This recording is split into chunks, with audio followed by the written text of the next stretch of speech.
Okay, good morning, everyone. I'd like to call to order the Strategic Priorities Committee meeting Tuesday, July 15th, 2025, 9 a.m., Town of St. Mary's. We are broadcasting live on the Town of St. Mary's YouTube channel. The Council for the Town of St. Mary's acknowledges with gratitude and respect that we're gathering on the traditional lands of the Haudenosaunee, people of the Log House, giving thanks for all creation. I'll begin this morning by asking for declarations of pecuniary interest, starting with Councillor Craigmile. None. Councillor Endy. None. Councillor Luna. None. Councillor Lucas. None. Councillor Pridham.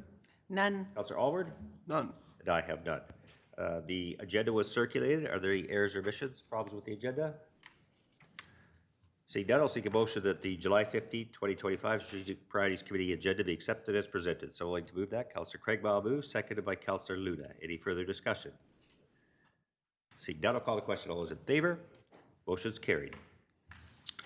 Okay, we have a number of reports today, and immediately following the committee meeting, we'll go into a special council meeting to deal with an issue with regards to a tendering issue. First up on our agenda today is the annual review of corporate strategic priorities.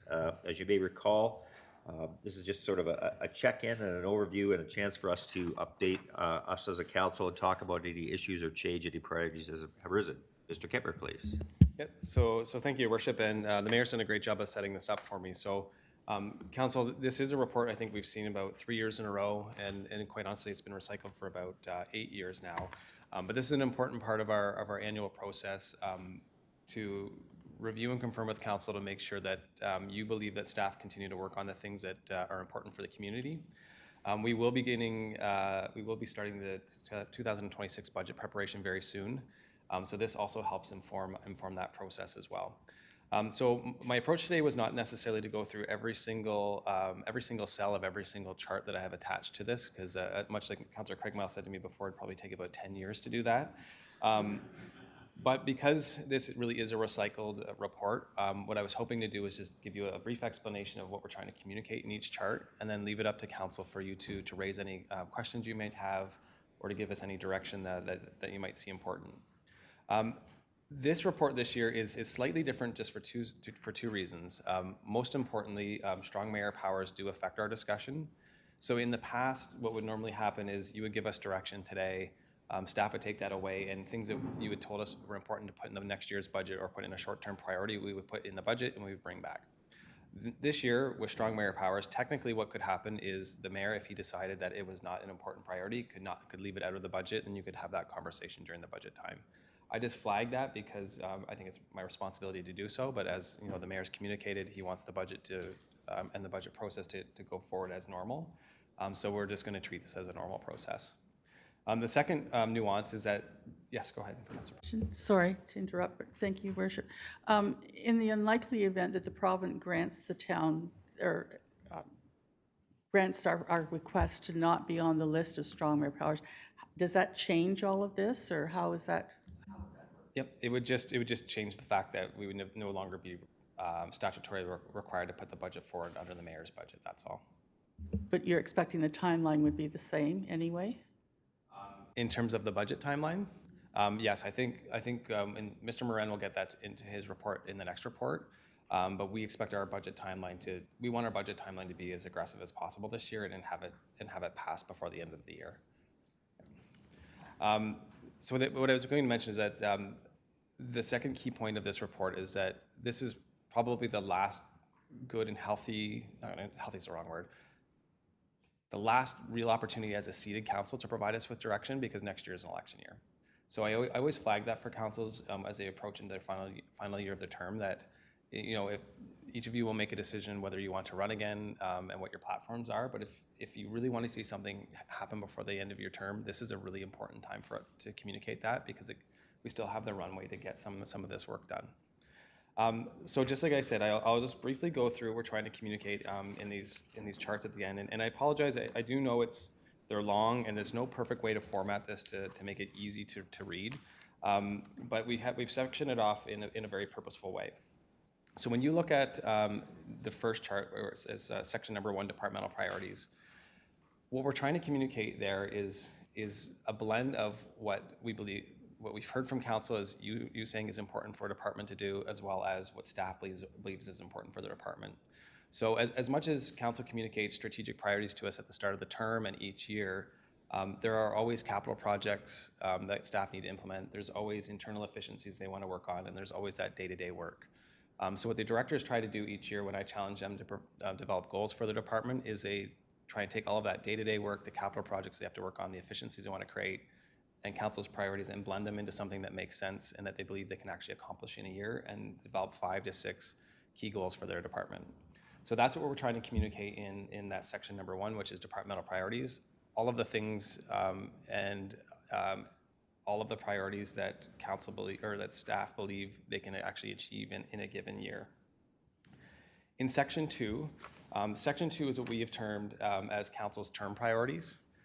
So when we've had that first discussion back in, I think it was 2023, so early 2023, you were a newly seated council, you talked about the 2017 strategic plan, you confirmed that its goals and priorities still made sense, and then we had a conversation about what we viewed as globally the priorities for our community, and then I challenged council to then tell us what you believe to be the top priorities that you wanted to see done in the term. So section 2 is really a summary of all of those top priorities that you gave us direction on and said, this is what we really want you to focus on in the term if you can't get everything done. We massage that every year through this conversation, so sometimes things are promoted into that list, sometimes things are taken off, and sometimes you tell us that things are no longer relevant. And really that's what we're trying to achieve today is, again, tell us if things need to be promoted into that section 2, or even better promoted into section 1, that it needs to get done this year or next year. Section 3 is everything that's remaining that didn't get promoted into a top priority. So all the other priorities and tactics that we had talked about year over year, we keep them in that list, and you'll see that some of them still are moving forward. Our approach to our strategic plan and implementing it has always been an opportunistic approach, meaning that if the opportunity arises to see a priority through, or if staff see a project that aligns well with a council priority, even if it's not a top priority, we'll still try and push it forward and we'll bring it to your attention. And finally, the second last chart, it's not the last attachment, but the last chart that we've produced is what we do at the staff level each year. So each year we host a session with our senior leadership team, which is management level and above. And we challenge them with a question of, okay, staff, what are you worried about today? What are you thinking about today, whether it be at the departmental level or the community level? And then we try and capture that so that council is aware of what staff foresee as strategic issues or strategic priorities or considerations that we need to think of facing the community. This year, I've structured it just a little bit differently in that I've tried to capture it as a staff observation. So, okay, staff are thinking this or staff are seeing this. And if we were going to do something about it, we just asked ourselves some questions like, how would we do this? What could we do about that? So you can see where staff would be leaning in certain areas. So in our minds, these are things that are new that aren't necessarily fully captured in the other charts. So again, that's staff's view based on what we've read in surveys, through conversations with our community members, or just what we see in our departments. And this is where, again, it's helpful for council to know this, but it's also helpful for you to share with us if you are hearing any other trends or you see anything as emerging. And then lastly, the very last attachment in the report is what we call the resolution tracker. So in the background after a council meeting, any resolution that we view as actionable, so where you tell us to do something, you give staff direction, we put it on this list, and then we check in on it every few months just to make sure we're continuing to progress and implement council's direction. So not always are these related to council's priorities. Sometimes there are other one-off things that you tell us to do. And so we just want to make sure that we are always fulfilling council's direction. So I included that again today just so that you have an awareness of all the other outstanding resolutions or outstanding things that you may have told us to do over the term that may not necessarily be captured in the charts. And again, you can see, much like everything else, like we are moving along pretty well on the resolution tracker. We're moving along pretty well on all of the priorities. There's very few that haven't been started. Many of them are in progress, again, kind of following that opportunistic approach. And for all of those things that we consider to be departmental priorities, or in section number 1, we would reasonably expect to see them done by the end of the term. But again, that's why we're here today. I think we'd like to hear from council. If you feel that there are any priorities that need to be shifted around, if there's anything new that you have seen in the community that you want us to start putting effort into or working on, and then we can take that away, we can work it into the budget and have a further conversation later. So again, it's my vision for this was to be kind of a la carte, and council, you can just staff are on the line, staff are here. We're happy to answer any questions you have about progress. We're happy to explore any further conversations about some of these priorities or emerging issues we've listed. Okay, thank you. So this is just sort of an update. It can be just a well-rounded discussion about, where we are as a council, priorities, kind of opening the floor, questions for how things have progressed for the CAO. Any questions, comments? Can I start on the housing file? And you and I had a brief conversation about this the other day in terms of one of the things I think it's frustrating and difficult is the progress and saying, quite often people want to say, what have you done or that. Can you maybe explain sort of how things are progressing and if there's been any progress with any nonprofits or if there's been any sort of what you see coming online so that council can say, sort of this has been our vision and this is starting to happen. Do you mind just doing an update on that one, please, Brent? Sure. Yeah, so I'm glad the mayor gave me a heads up on this one yesterday. So for a number of years, the mayor and I have had a conversation it'd be really nice in the community to point to something, right? To say, housing is an issue in our community and there's that something that the town has done.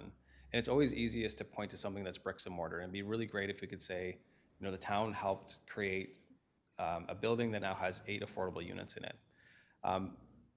I view we don't have that today. And unfortunately, some of the conversations we were having with a nonprofit really have gone stale and there's just a general lack of interest there at this point in time.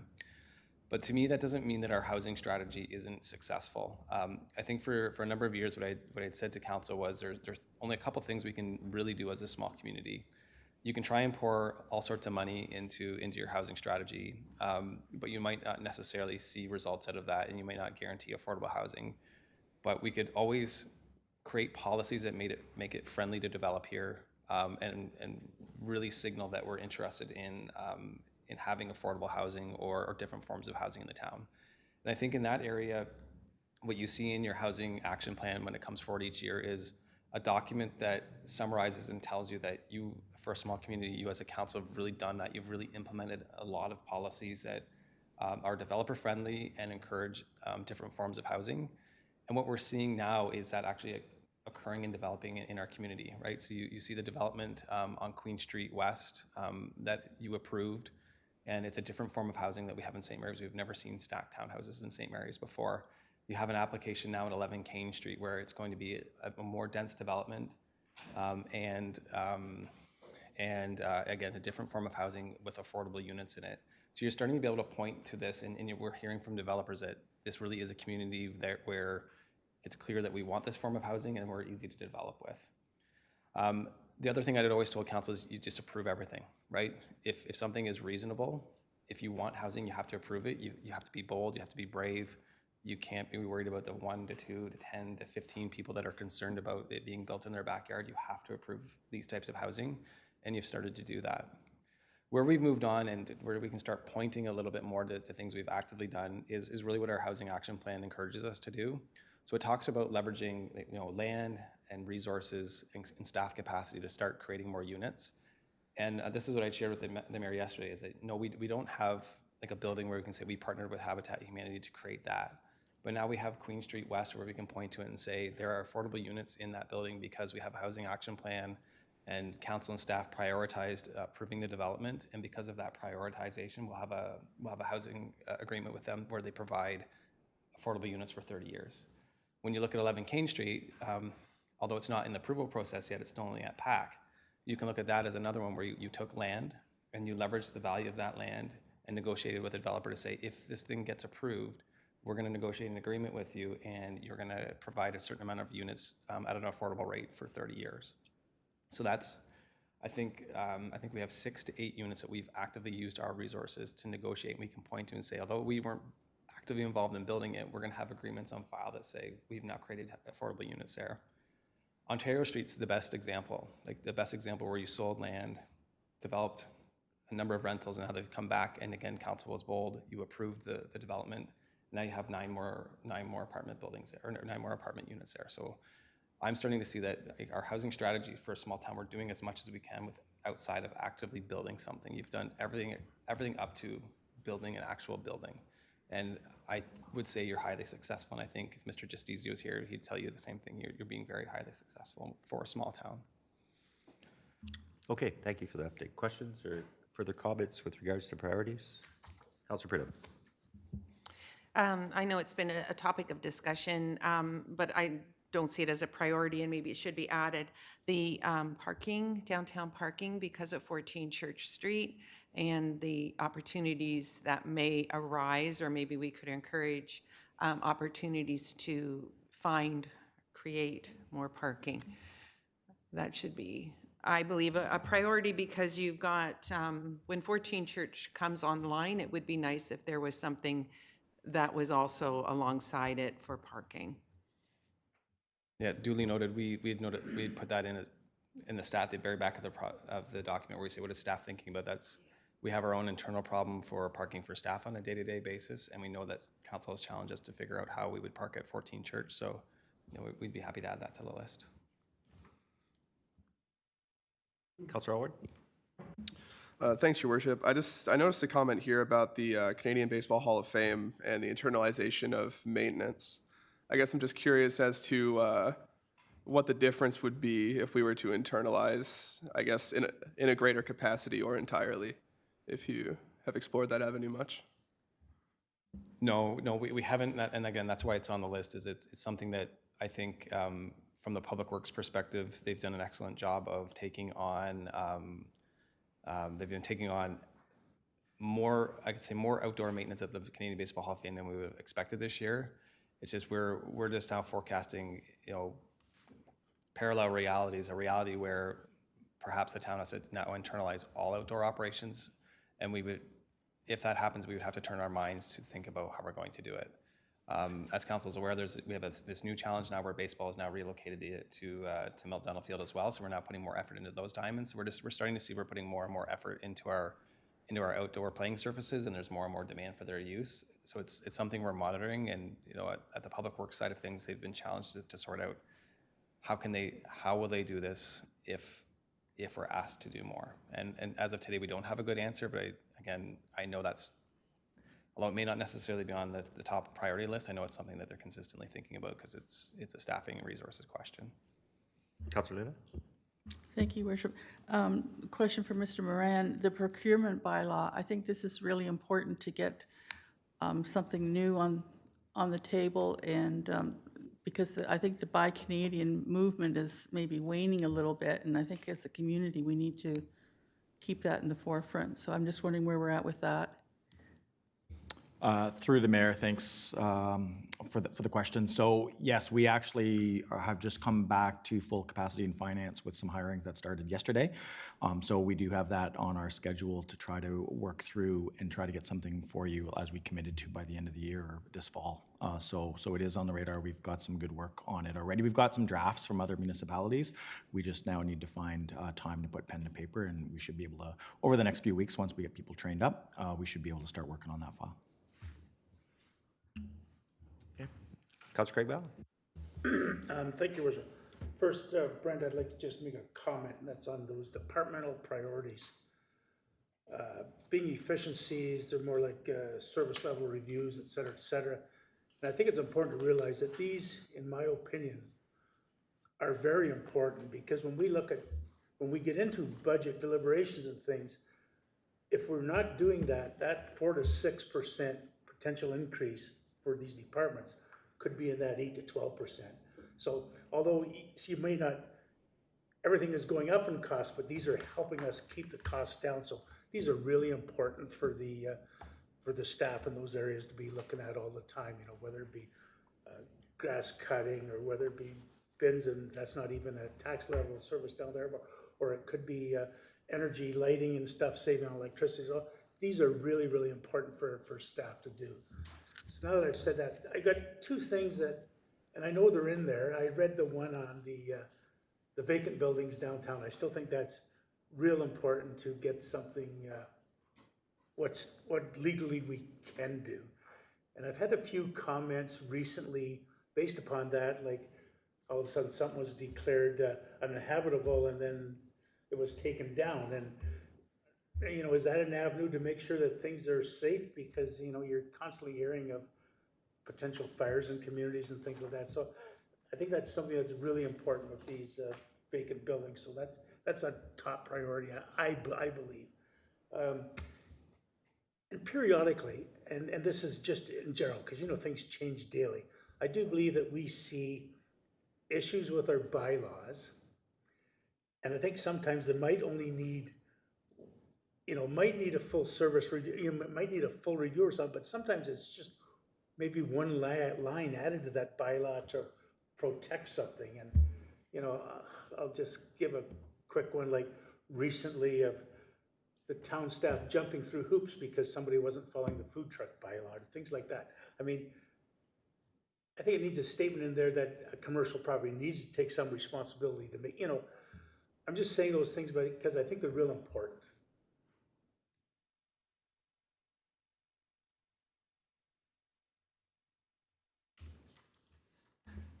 Councillor Luna? Thank you, Worship. I've got two under this current term, the Section 2. One was the connection with the hospital, and it says that it's completed on an as-needed basis. But I thought we were going to invite the rep from the Hospital Foundation to come to council and give us an update on what's happening over there and what concerns us here. And Again, through the mayor, so I have had one conversation with the Hospital Foundation, or foundations, and the idea, it was a good conversation. The concept we talked about was really, how do we as municipalities and them as a hospital group, and then the two foundations being St. Mary's and one being Stratford, what we would like to do is, how can both foundations work together with the hospital on their 10-year, 20-year long-term capital plan, and then provide that to us as a municipality and other municipalities to better understand what might be coming down, how we can work together to understand those long-term commitments that they may be asking us for, to try to collaborate that a little bit. So that conversation started off quite well. We had left it that we would touch base. This was shortly after budget, probably March, when we had those discussions. Left it that this summer, leading into October and budget season, we would have conversations with the finance folks with the hospital to start working on some documentation that we share. But so far, those conversations have been fairly positive from that perspective, if that's what you're referring to. And that's, I think, what we had discussed during our budget session. yeah, I said foundation, but I did mean the board, but the foundation is valid too, but I meant the board of directors from the Stratford HPHA, and how it affects our hospital here. So I thought we were going to have a liaison, our St. Mary's rep come to council and. And that would have fallen off my list, Councillor Luna, so let me reach out to the CEO and see if there's an opportunity. Okay. Okay, thank you. Yeah, go ahead, Councillor Luna. Thank you, Worship. The childcare issue, I've heard that I think it's the federal government is probably going to back off at getting to the $10 a day in 2026. Have we heard anything about that, or?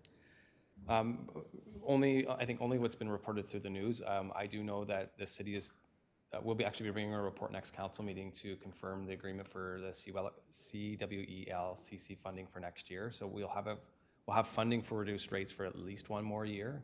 But as term as retiring the program, we haven't heard anything formally yet. But certainly we've heard similar things to that as patrons would have heard, as council would have heard through the election campaigns, that they may not be able to commit to it. So unfortunately, no good information today. Okay. I'd just maybe ask for an update on progress on the old quarry. That's one that's always a priority for me, because I think, given a lot of the external pressures and stuff, and trying to support our downtown and economic development, to me that one's an exciting opportunity for the town. Just ask for an update and see where that's still on the radar. And I'll defer, because I believe Stephanie's on the line, and I believe Public Works was looking after helping with scopes of work for landscape architects, and have had some recent conversations. So Jed or Jeff, if you have updates.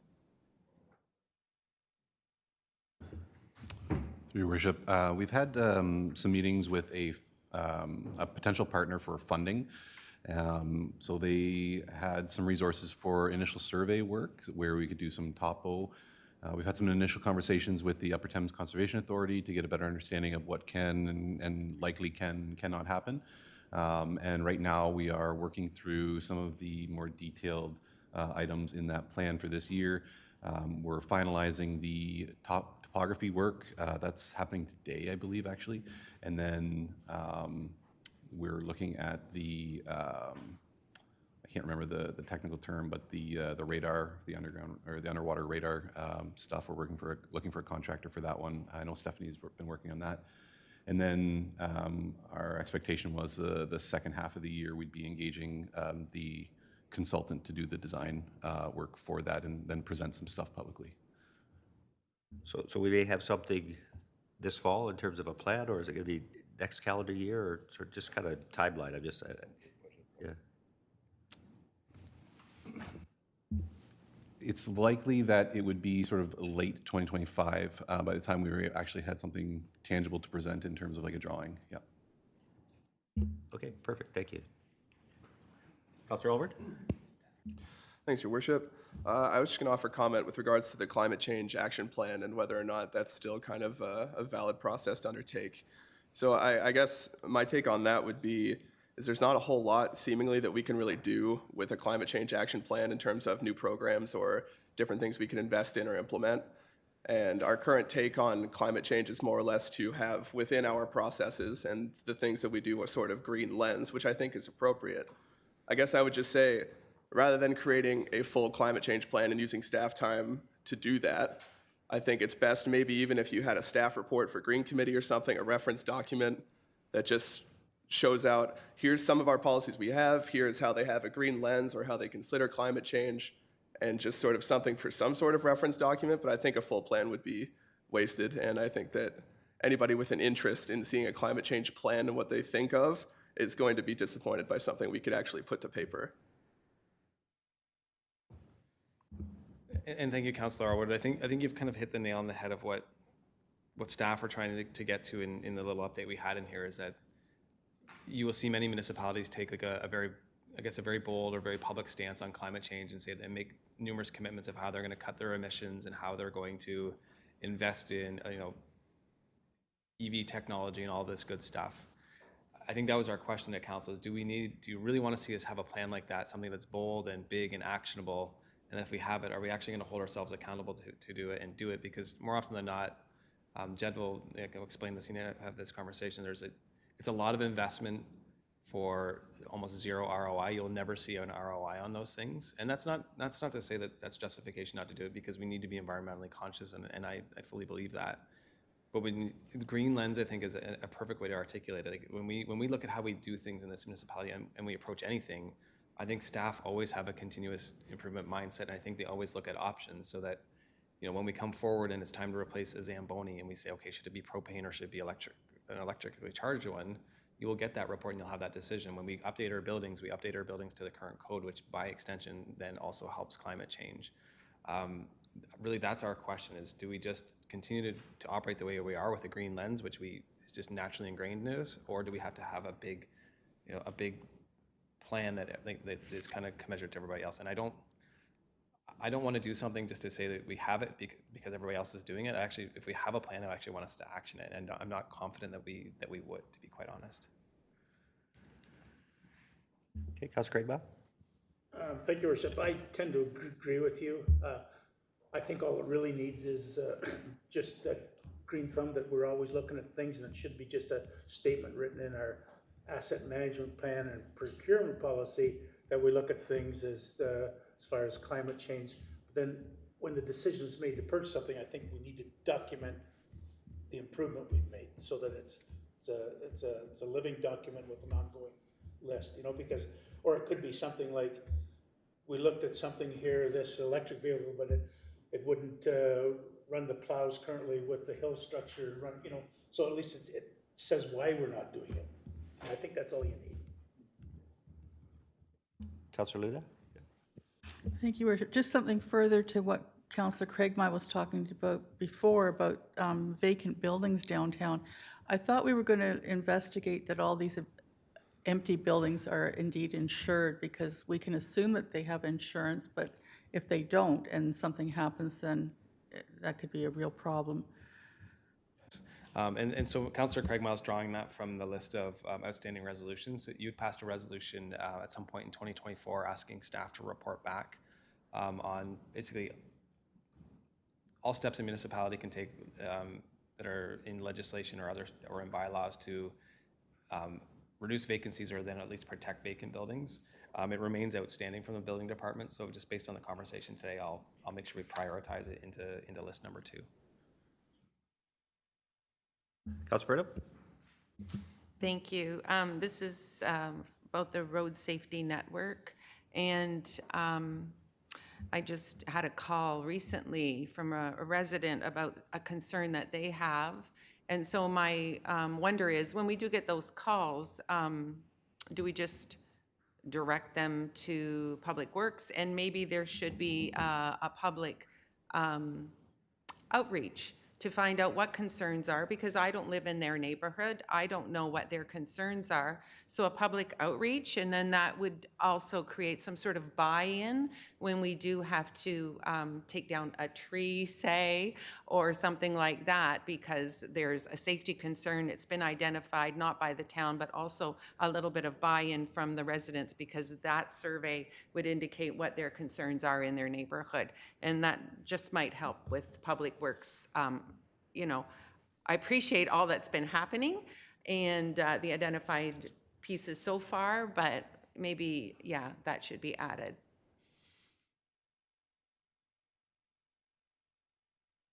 I don't have an answer, but I've noted it, and you'll see an update when this comes forward in August. Okay. And one more, I know about the housing, and I appreciate everything that's being done, and we've actually done a really good job. I feel there's been a really good effort made and positive progress for affordable housing or assisted housing. But I don't want to lose sight of the fact that Stratford Housing does own some land, or maybe, I'm not sure who owns it exactly, but Stratford Housing or the corporation owns some land that could be developed. And that conversation just continually happens with Stratford Housing, that they don't lose sight of St. Mary's, that we are in need and would appreciate that build if it ever came our way. And I do have a small update there. So they, about 3 to 4 months ago, we did have active conversations with Stratford Housing about the property they own in St. Mary's. And what they'd asked for is essentially a formal email from me to their CAO saying we'd be interested in some sort of partnership. With their CAO changing over, it's just stalled. So I'm hopeful that once they have some stability over in Stratford, we can have that conversation going forward. I do feel like grant funding or some other assistance would be needed to move that property forward, but that conversation is just, I don't want it ever to come off the table. Further questions, comments? I just wonder, I mean, it's not high on my list, but the cemetery plan, where do things go from here after the survey and so forth? That's something that we've been in the public lately. Jen, do you mind just give us an update, sort of how that's going and what happens next? Because I'm not sure what happens next. Yeah, through your worship. So public survey is completed this week. And then there was interviews with key stakeholders. So funeral homes, we only have the one. So obviously they get interviewed, and then funeral homes in the area get interviewed. Certain staff, such as myself, get interviewed, and then we should have a draft. I think the next step would be we would start to see a draft from the consultant, and then obviously staff will heavily vet that, and then should have something to council. The plan is to have something to council this fall. So will there be budget implications for that, or is it? That's sort of where I was going. I was trying to get a handle on, going into the next one budget, but. Oh, sorry, through Richard.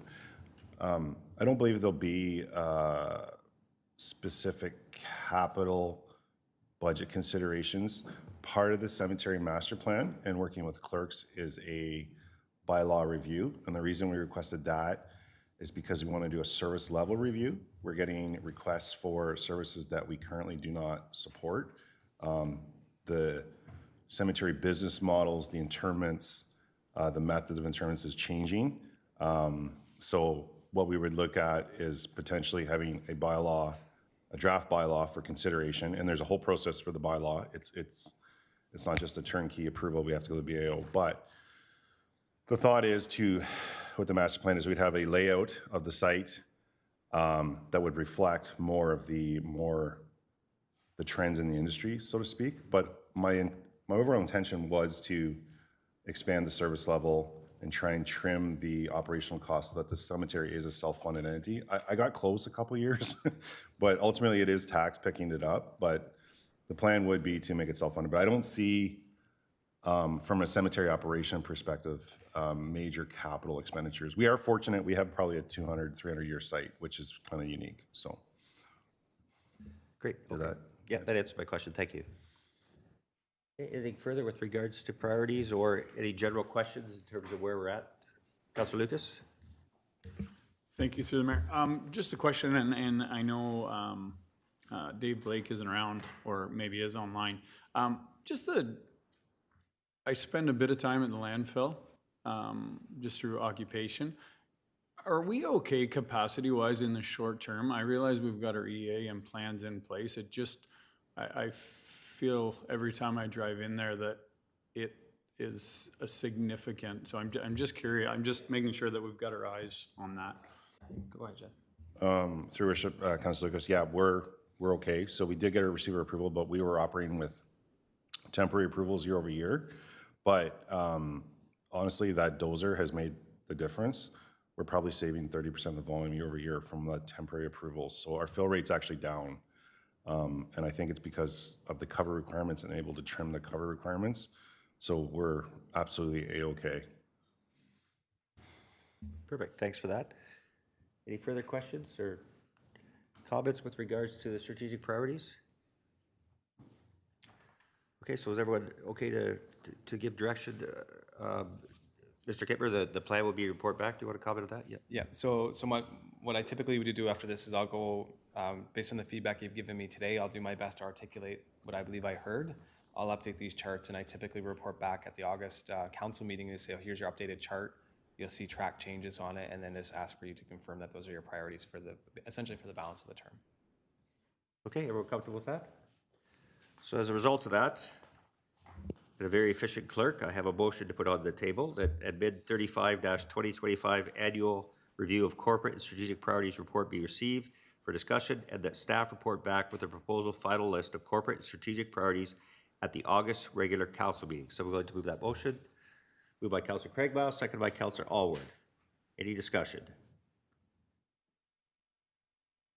Seeing none, I'll call the question. All those in favor? The motion is carried.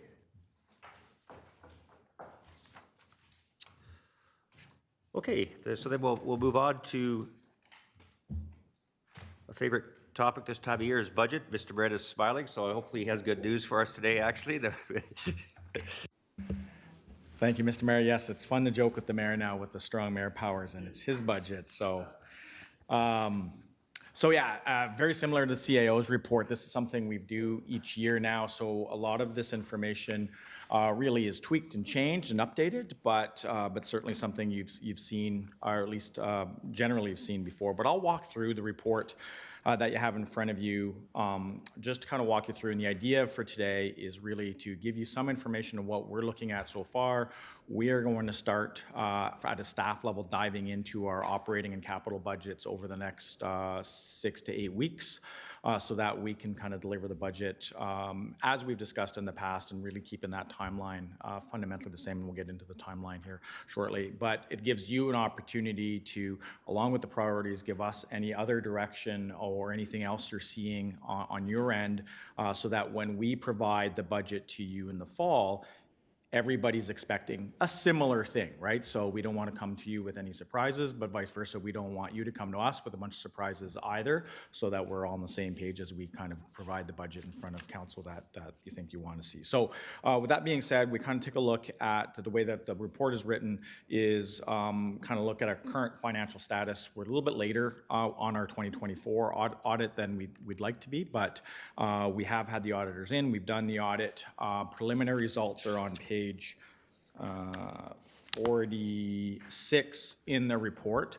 The good news is we're fundamentally for 2024 right on budget. So the way to read this report is throughout the whole organization, we had our $15 million, give or take $15 million tax levy, and we're going to be within $10,000 of that. So actually, it's a deficit of about $10,000. The only thing we're waiting for is we still haven't received the police reconciliation from Stratford. That may or may not impact this number a little bit, or may not end up in our audited financial statements at all, which we hope to have for you from the auditors later in the summer or just very early fall. With that said, department by department, you can see some departments are up 2 or 3%, some are minus 2 or 3%.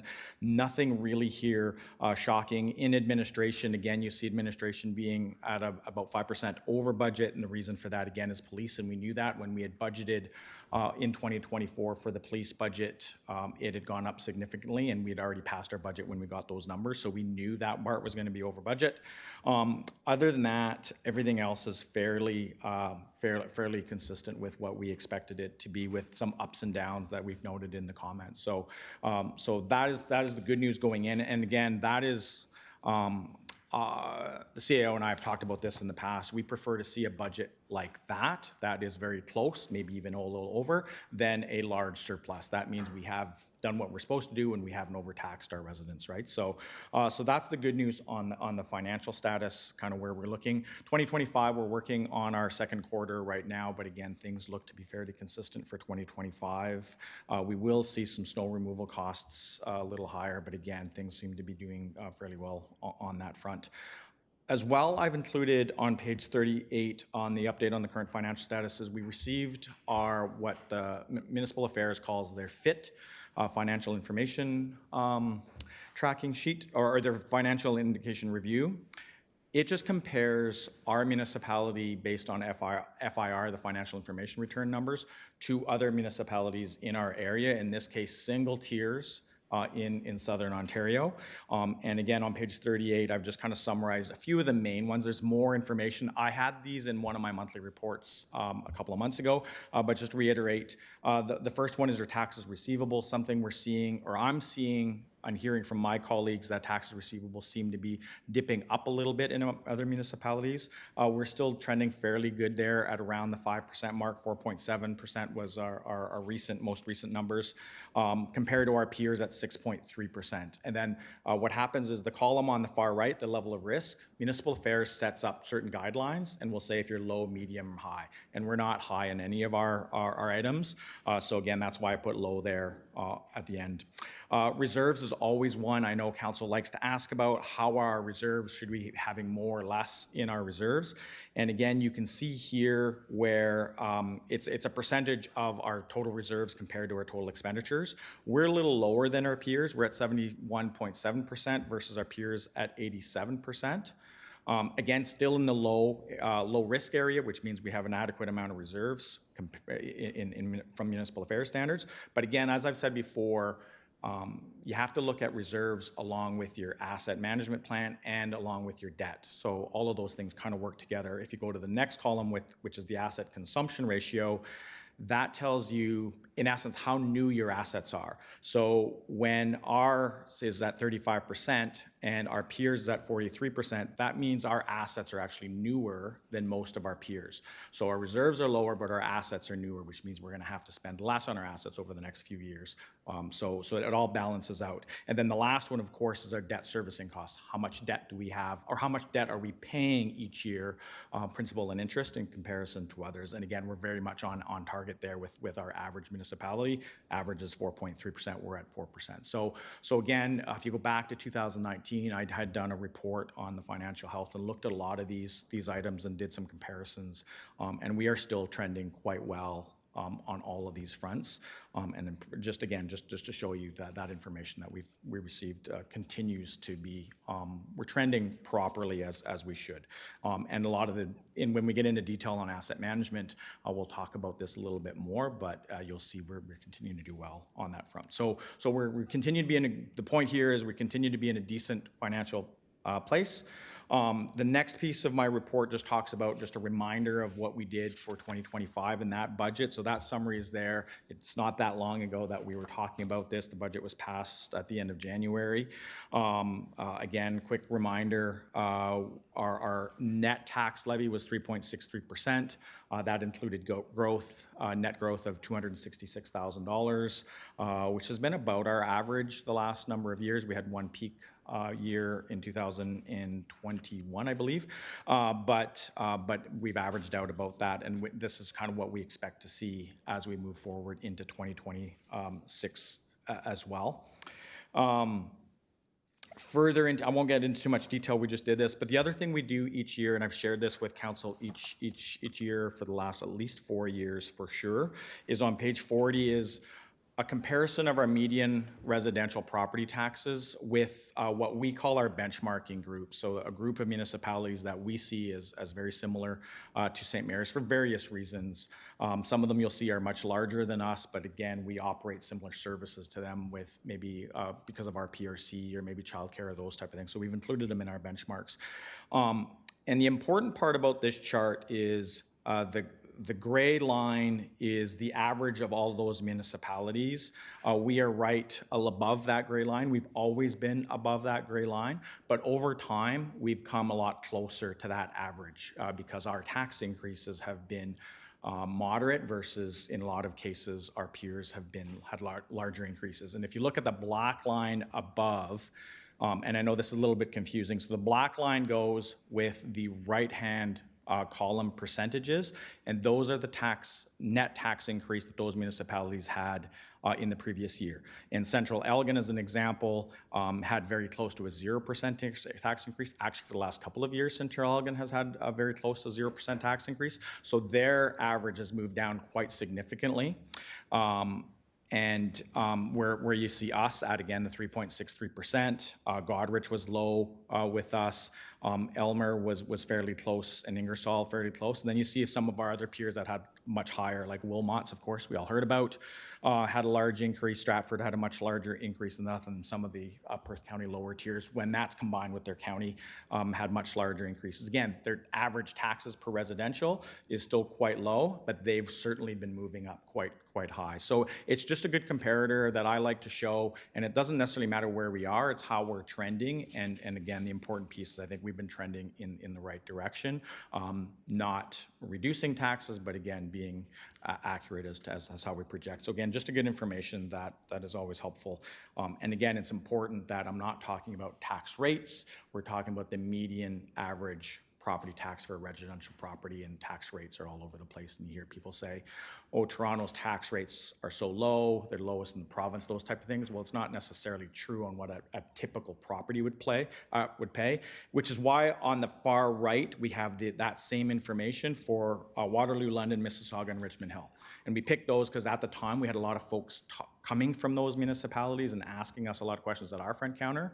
And as you can see, Mississauga and Richmond Hill, their property taxes on a typical residential property are much higher than they are in our comparator group. So again, it's an important thing for us to talk about from that perspective. But again, nothing for you to worry too much about there. The next big item for 26 really is the timeline. And we've talked a lot about the strong mayor timeline.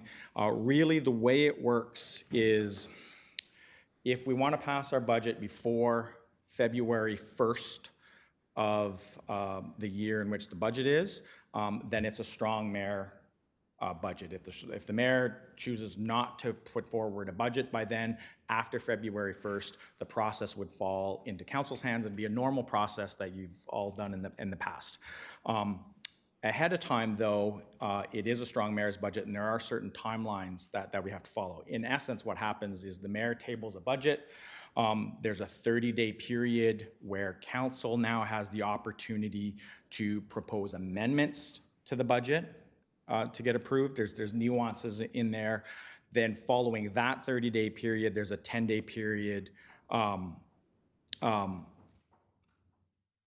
that the head of council or the mayor can then make those changes.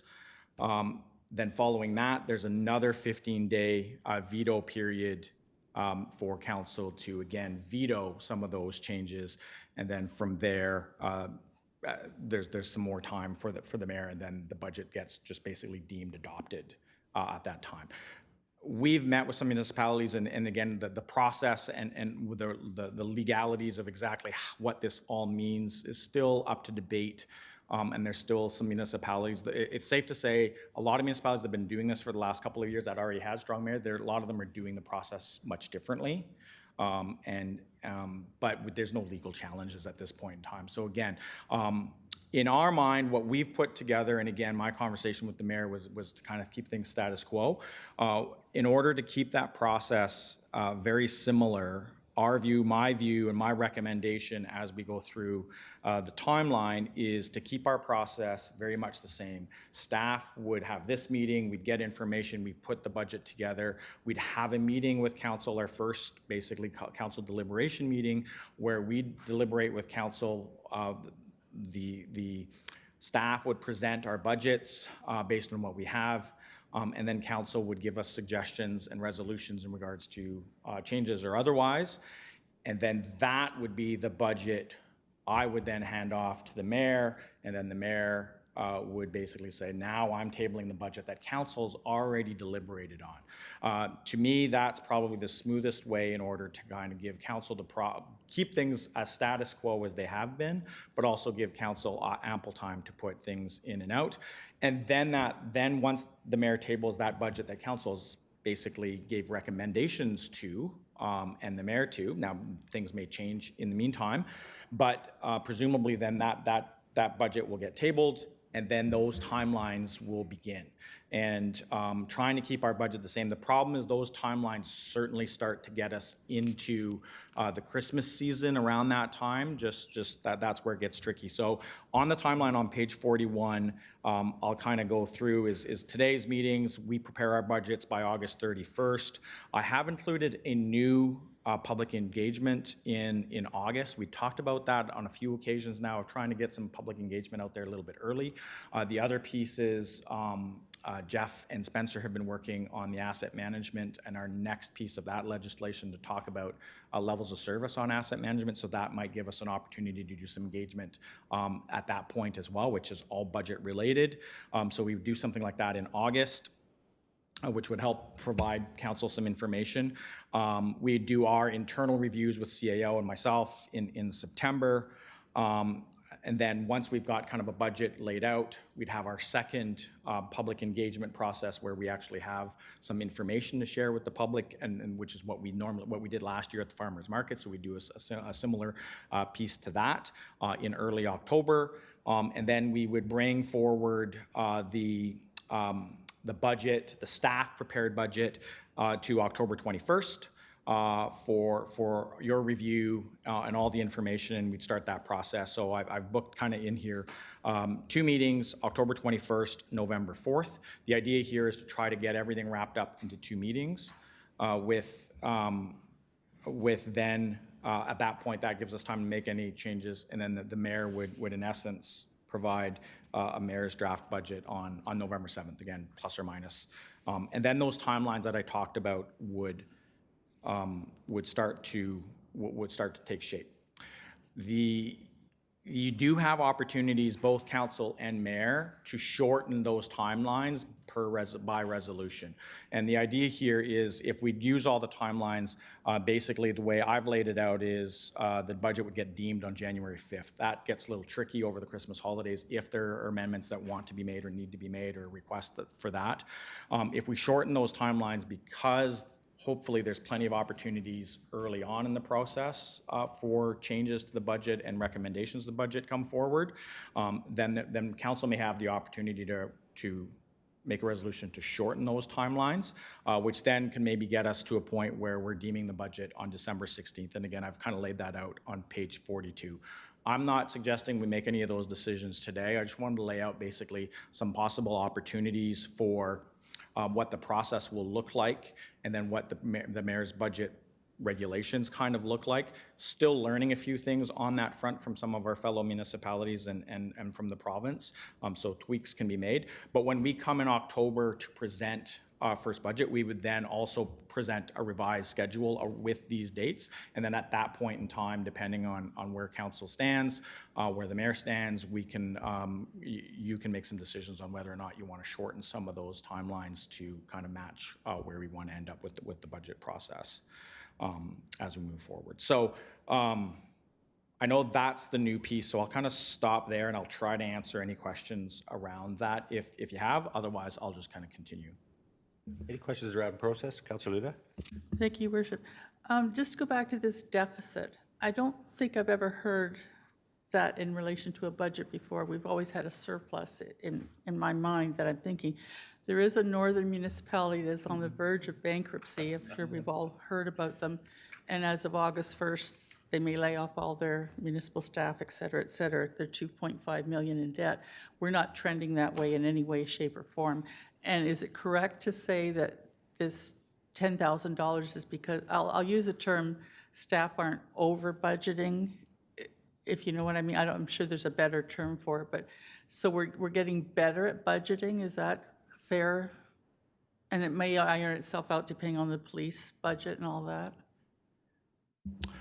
Through the mayor, and again, the budget is just that, and the earlier we start setting budgets, obviously we start putting our numbers together now August for the following year. As well, you'll see in my opportunities and challenges, the biggest issue is uncertainty the last few years and moving forward. So it's getting harder to pinpoint a good budget, operationally or capital. But to your point, what that means to me is, and again, what I've always said, and I think I've said it in front of council before, is if we're plus or minus, in our case, $200,000, that's a good budget. That means you've set a good budget for your taxpayers, and we've done a good job of trying to administer that budget, because things happen. And again, there are big pluses and minuses within, I shouldn't say big, but there are some areas where there was unknowns for $50,000, $60,000, $70,000, and there are some other areas where there was reductions or whether we had staff gapping or whether we had savings for certain items and then somewhere overage. But in the end, we ended, in this case, over by $10,000, and that is exactly where you want to be each year. You're right. In typical years, we've had surpluses. We're tightening the budget up. We're not going to, each year, and we look at that because that's the important thing to do. So to your point, I think you're right. Yeah, we've done a better job of tightening up our budgets, and we want to end up right where we want to be. Again, unknowns happen, and we're able to adjust for those unknowns accordingly, just like the library did this past year as an example, right? Where they got back and tried to make sure that they solidified what that savings would be. Again, we do that on a monthly basis. In a lot of cases, a lot of managers are looking at that. Okay. Yeah, I mean, from my view, it's an exercise from when I first started. It was regular to have a $500,000, $600,000, $700,000 budget. The reality is we could say to people, we asked for 3.63 tax increase because we needed it, and here's how we used all the money. So I think I commend staff. There's been a great effort to make the budget tighter, and I think that for us as a council, we can honestly say we're levying properly, and we're not, taxes aren't high because this is what happened. This is a result. So I commend staff for their efforts on that. I think it's been a great exercise, to be honest. Yeah. Things like absenteeism, which or I shouldn't say vacancies, staff vacancies, we budgeted for. We haven't before. Like, it's a more realistic, in my mind, it's a more realistic snapshot of the corporation, and really tight. You get an exercise saying we can honestly say, yeah, it costs X, Y, Z to run this, and we don't have a big lump of that. Not to be critical of other administrations, but far too often it was, it becomes, oh, we have extra money now, let's do this, right? So we've gotten away from those practices. So I think that it's a very, very efficient way to run government, in my opinion. Councillor Alward? Thanks, Your Worship. I was just curious if both public engagements will be at the farmers market, if we're planning to do that again this year. We're open, likely, the idea, we definitely want to do something at the farmer's market, and we do it within the farmer's market this year versus kind of just outside the farmer's market. And then probably one would probably be at the farmer's market, and probably one we do again at a local establishment like we've done in the past. Again, we haven't necessarily firmed anything up from there, and I'm looking for feedback from council on that front, but certainly we think going to where the people are always makes sense, and the farmer's market tends to be, which is why August is a good date for that one. Yeah, that was all I was going to offer, is that I suggest we be in the farmer's market this year because people kind of had to go out of their way last year. So hopefully we get more people. Okay, anything further? Councilor Luna, yeah. Thank you, Worship. I'm going to sound like a broken record about the strong mayor powers, but I have to keep going on this. We passed, and this is, I guess, for the clerk, we passed a resolution requesting that we be removed from the list of strong mayor powers municipalities, correct? We have not heard back from the province regarding that. What we didn't do was pass a resolution stating that the mayor is not going to exercise those powers for the rest of this term, correct? That resolution did not cover that part of the, because I was kind of surprised to see that we're still talking about it in this budget process. I thought we were past that, but we're not, because we haven't really passed that resolution. And I'm still upset that we're seeing the mayor can veto any council amendments to the budget. So I'm just wondering if somebody can explain all that to me. Thank you. Through the chair to Councillor Luna, that is correct. We have sent in the copy of the resolution to the ministry as well as the province for their receipt, us as well as 20 to 25 other municipalities that I'm aware of that have done the same. I've recently seen a report and statement that have come from Minister Flack. He has stated that while they are aware that there are municipalities that are against the current legislation, they will not be changing it. It's only a statement. There isn't anything to back it up at this time. But that has been made publicly, and that they're going one step further to look to strengthen those powers, but no indication on what that is. To your point, if there has been a resolution passed by the mayor, because it is the mayor or the head of council's powers, there has been nothing, there is not a mayoral decision on the books that would state that. However, what I want to be very clear about the wording, even if a head of council were to pass that mayoral decision, that can be changed at any moment.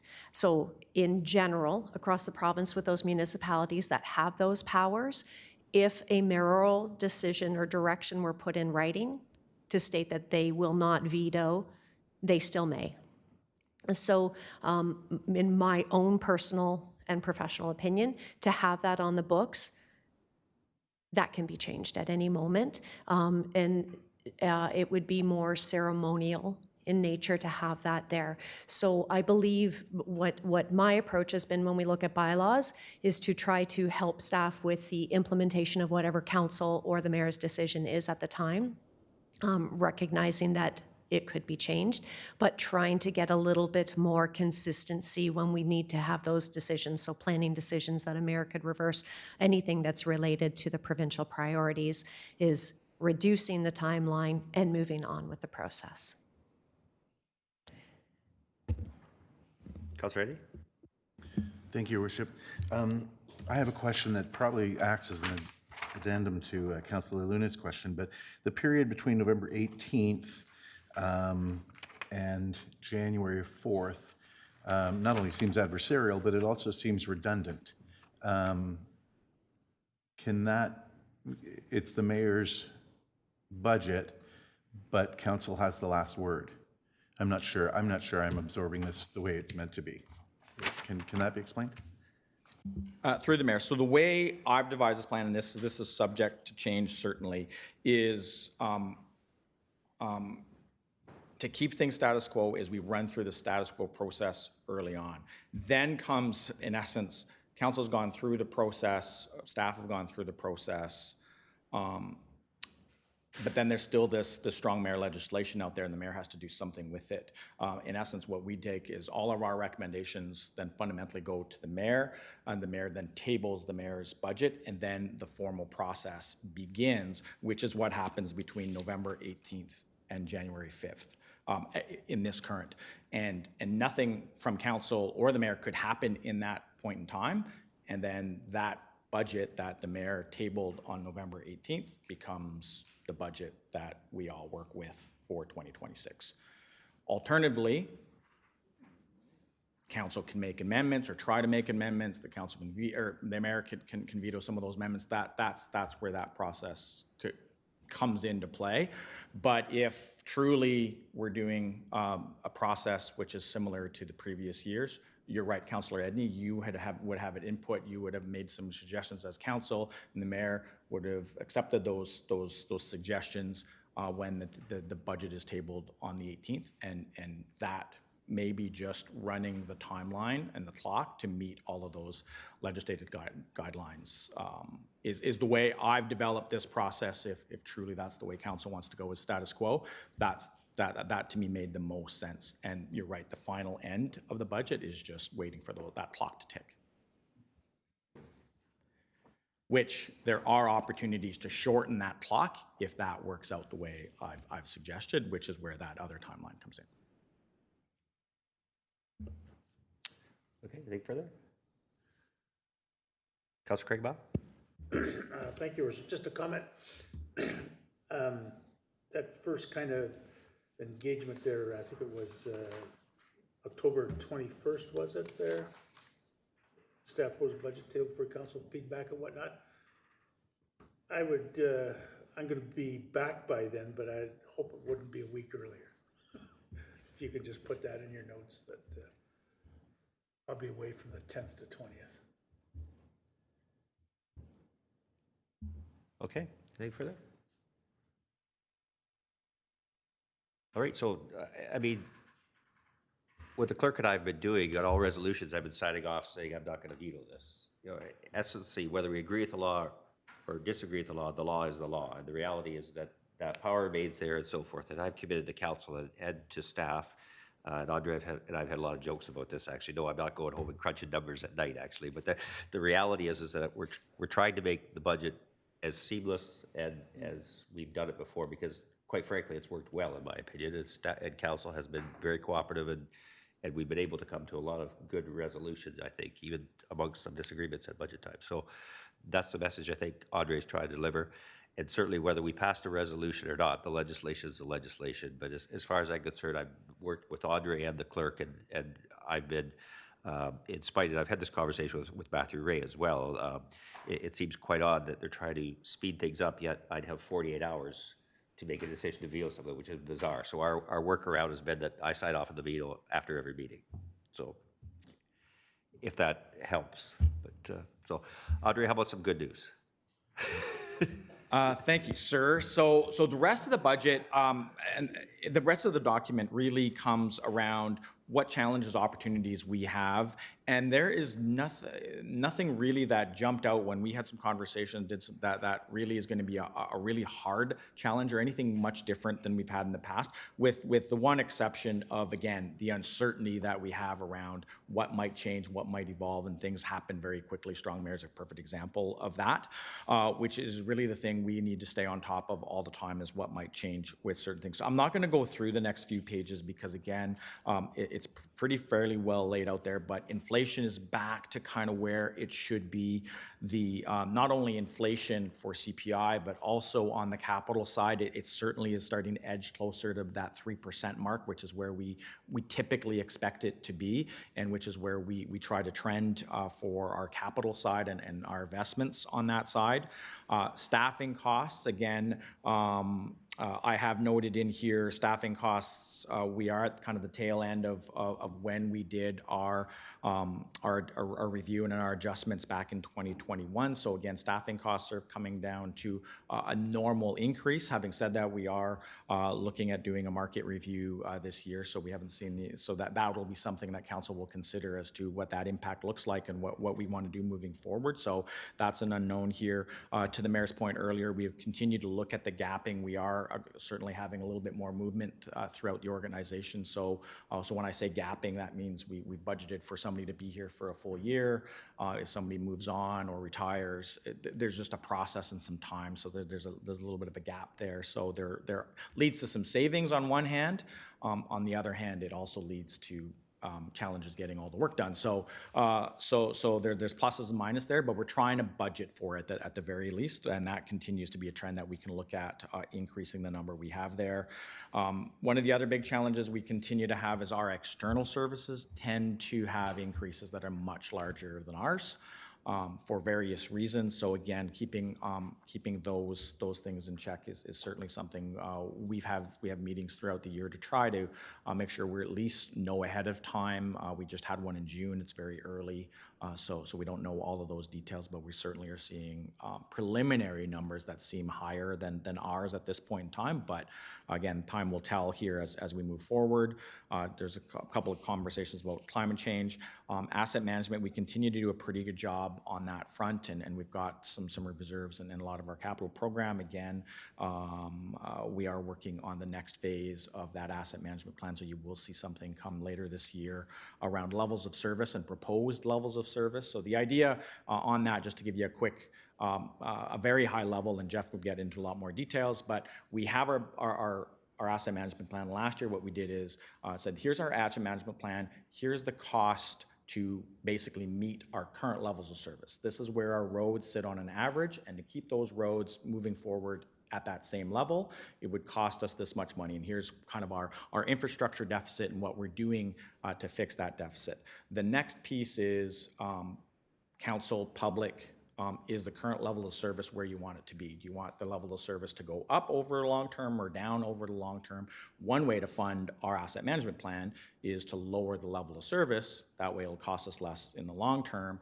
We'll get maybe the roads are not a 7 out of 10, they're a 6 out of 10 over the long term, but that'll save us basically cost. So asking those type of questions. Or on the flip side, or do we need to increase our levels of service, which means now we got to start putting more money aside to basically keep those roads at a 8 out of 10 versus a 7 out of 10.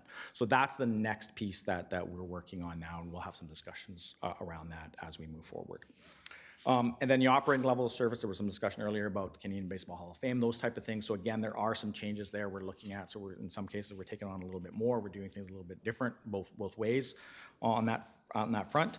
And then growth, of course, is an interesting one. It'll be interesting to see what happens over the next couple of years. We've had kind of a little bit of a downward spiral on growth over the last couple of years, whether things continue to pick up as inflation and bank interest rates start to at least normalize moving forward. It does have an impact for us in regards to our assessment growth on one hand, but more importantly on development charges and development growth on that front. We made our development charge bylaw based on certain assumptions, and if we're not meeting those assumptions for a long period of time, then we need to kind of come back to that and take a look at that. So, and then obviously the other piece on the growth piece that I talk about in the report is what does Bill 17 truly mean, and what do those regulations look like when they do come out, and what changes in regards to development charges, what we can charge for, what we can't charge for.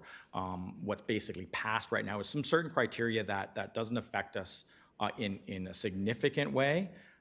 But it does allow the province to quickly pass regulations now that maybe does affect us or impact us fairly significantly. We don't know what those are at this point in time. Best case I've heard is we will see some regulations this summer in relation to development charges, but what those look like at this point still to be determined. So, so again, everything else is nothing new. Everything we've talked about, everything we've known, and as we move forward, I don't see that. Again, I've put in here as part of the general discussion is I don't see any reasons why we can't meet a very similar budget than what we did last year, where we're looking at a 4 to 6% increase on our overall levy. When we net it out with growth, we're around that 2.5 to 4.5%, depending on all the numbers. So again, without taking into account what priorities we want to do, that is over and above that service level we have today.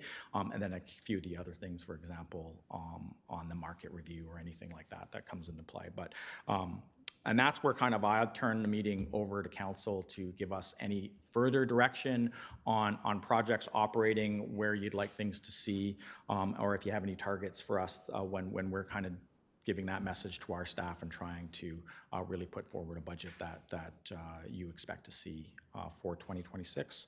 So I'll open up, Mr. Mayor. Okay, thank you. It's a good report. Councillor Luna.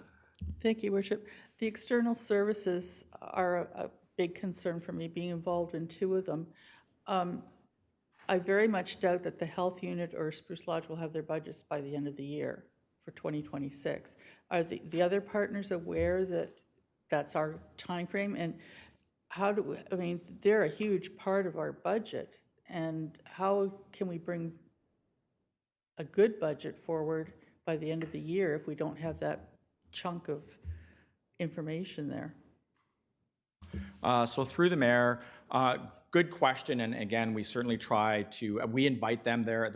So what happens is we have a meeting of treasurers, CAOs from all the municipalities, but also Health Unit Spruce Lodge, those areas, and we have had discussions. They were at the June meeting, again, very early days, and one of their challenges, of course, is getting their information from the province and their annual budgets. They're still behind on that front, which becomes different. And then again, there's some changes possibly coming on those fronts. So it goes back to us trying to continue to have them at the table, meet with them, see where they're at. They give us the best information that they have at the time, which then we use, whether we choose to go a little bit higher and try to anticipate anything changing there. But again, that's why it's a budget. It's our best guess with all the information that we have. And then that's why we have certain reserves in the background to mitigate any challenges that come out of those uncertainties moving forward. And again, so far, and we've done that every year, we've done pretty good. I'll be honest, we just did receive one reconciliation from a shared service recently, which is about $85,000 for us. So again, that's significant for 2024. So we're trying to keep track of that. And again, you might see us trying to budget some higher numbers for our external services than we have in the past, where we've tried to aim high and they've come in even higher. So that's an area that we'll talk about, and certainly in our projections. With the more uncertainty there is, maybe the higher we need to project moving forward, which then maybe creates some larger surpluses that you don't want to see, but it's a tricky one. I agree with you, Councillor Luna. External services represent between 1% and 1.5%. Is that correct, of the tax levy? Andre, is it that high? From an increase perspective, yes. Yeah, it's higher. Yeah, it's probably getting closer now to 2%. And then if you add police in there as an external service, that gets higher as well. Yeah. And given the political climate, I mean, we do have 2 external parties that have decided to litigate a roads service agreement. It could be interesting. For me, the whole shared services scenario is frustrating, and I think our treasurer's being a little bit kind, actually, because I think he's been forced to operate with a void of information. This is my personal opinion on several instances, so it's not easy.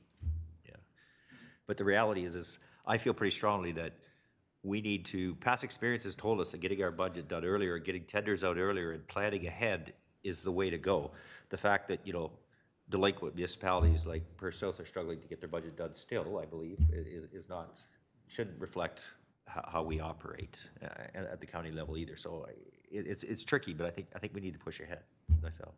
Thank you. Well, the problem is, I know for the health unit in Spruce Lodge, they can't form a budget until they know from the province what's coming their way. So it goes back to the province, pushing us to pass a quick budget or by the end of the year budget, but they're not allowing us to because we don't have all the information. So it's a conundrum. Further questions, thoughts? Councillor Pridham. Thank you. Regarding asset management, this is more for facilities and maintenance of facilities, that sort of thing. I know that the road standards is like, it's try to maintain a 7 and out of a 10 and that sort of thing. But sometimes we get requests for improving of flooring or whatever that may be, like the skate surface flooring. And a decision is then, we find out that maybe a different approach might work, and that need then changes. So how does facilities do the test of what needs to be done? Like, if it's just a decor because we want it changed, or is it a real need, like the pool, which without the renovation and work done there would just not even exist anymore. So, we take these things, they come to us and we need this and we need that. I go into some facilities and I see washroom stalls that are 40 years old and still functional and usable, and, it's old fashioned and whatnot, but our service level for facilities, I'm wondering if that needs to just have a look at that. Structurally, making sure the building is sound, that's one thing, but the other pieces, is it a need, or is it let's look at improving this because we got to put something on the list? That's just my wonder. Jeff, do you mind talking about asset management? So, yeah. Through your worship, it's an excellent question. When we're talking about levels of service, sometimes it's a little bit easier to quantify things that you can see that are easy to quantify. So a road is a 7 out of 10. When we're talking about vertical facilities like buildings, it is more of a qualitative assessment where I walk into the arena and I feel like it is very nice instead of nice, rather than it's a 7 out of 10, because sometimes it's difficult to understand what a 7 out of 10 is. With regards to the PRC, when we did, this is going back a little bit, when we did our PRC business plan, some of the verbiage that was used was indicated that the expectation on the level of service was quite high. So some of the verbiage was like, leading or exemplary facility, leading in class facility, verbiage like that, that would indicate like very frequent touch-ups on aesthetic items. When it comes to structural things, you're right. Typically, again, it's qualitative. It's safe for everybody. That's usually sort of like the baseline. It's safe, but people are typically more interested in the aesthetic related items when we come to the levels of service of our facilities.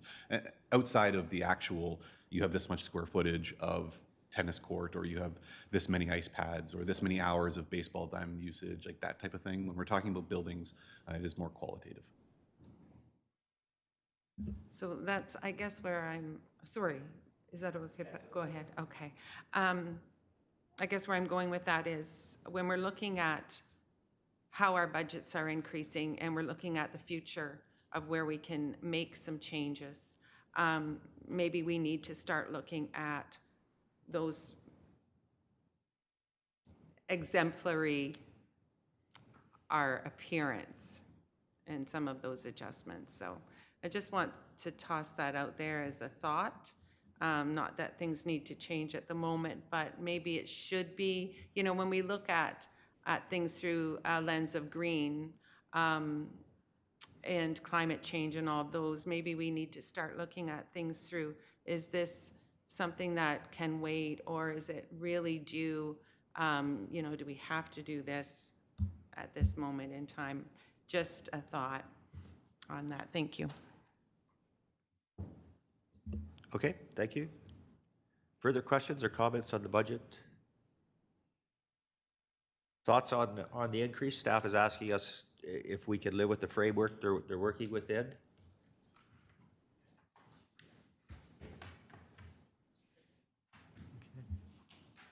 I mean, the municipal numbers seem, the comparators seem reasonable. I mean, certainly this term we've, tasked staff to come back to tighten the budget, to look at our debt, to look at, new policies and so forth. That all seems to be part of this in my mind. Councillor Alward? Thanks, Your Worship. I guess I would just say, 3 years into this now, as a new councillor, I think that our budget process is very secure and sound. I think you can see the rationale at every step of the way. We go out of our way to address the comparators and address, what our tax rate is, and I think that it's very appropriate. I'm happy to see that everybody participates, and so I think that we are operating on a good basis here.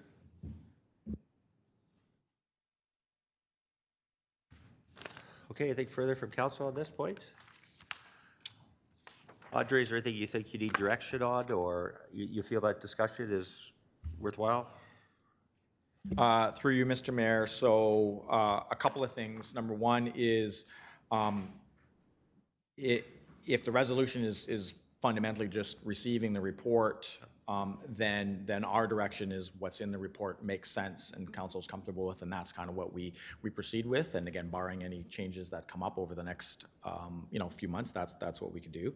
I do note in the draft resolution, we did have something forward in here around the shortening of the timeline. So again, if that's something you want to do, you can pass that today. My miss, my original conversation, I think, was to bring it forward for you as an idea, and then we would bring it forward at a future meeting as you're going through a process and your comfort level with where we're at is, but we can certainly have that there now, or it can be part of a future resolution as well. Sorry about that. I didn't properly look at that. Because we both know I'm going to do such a good job putting this budget together, right? I know. Anything further from council? Okay, so then, there is, to Mr. Brenn's point, there is the point about reducing the timeline. So I'll put the motion on the floor if everyone's okay with that then. That COR 25-2025 pre-budget 2026 report be received, and the Strategic Priority Committee recommends to council that council provide the following direction to staff for the preparation of the draft budget. The staff be directed to bring forward the necessary report for council to shorten the amendment period for the mayor's 2026 budget from 30 days to 10 days at the first council meeting in October. Okay, Andre, is that? Yeah, that's sorry. good, Yeah. Okay, is everyone comfortable with that? So we're going to move that motion. Moved by Councillor Craigmile, seconded by Councillor Pridham. Any discussion? Mr. Kipper? In the past, at this point, you would set a formal percentage increase target. Are you interested in giving us that direction today? I'm open to that, yeah, I mean. Councillor Craigmile? It's kind of in the report that Andre just gave us. So Yeah. we need to, as we're It's a variable, but Again, it has been customary for you to actually include it in resolution, yeah. Sure. I mean, given everything that's going on, yeah, I'll stick my neck out and say 4% would be unreasonable, given everything and given the external partners and things. I think a target of 4% would be reasonable. That's sort of the middle of what we've put there. But I'm open to suggestions. Councillor Pridham? Thank you. The one thing I like about our budget is, of course, that it's really tight. And I appreciate that we were in a deficit this year, even with the library and all of the unknowns. And I would almost like to see our budget run at par, or if it was a little bit in a deficit, that would be fine, because we could make it up the next year. I'm okay with 3 or 4%, but budgets that have an overage, an extreme overage. So if you find that, I guess we've targeted at 4%, and you find that it comes in and it is less than that, we adjust those that target. You know what I mean? We don't have to spend money if it's not necessary. Okay. Further comments, thoughts?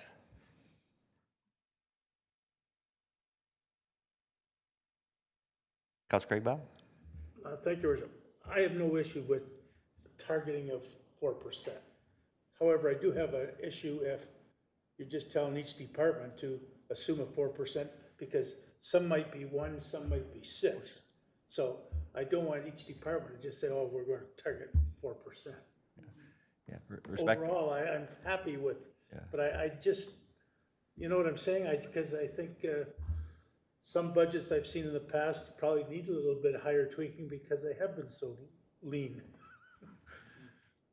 Andre?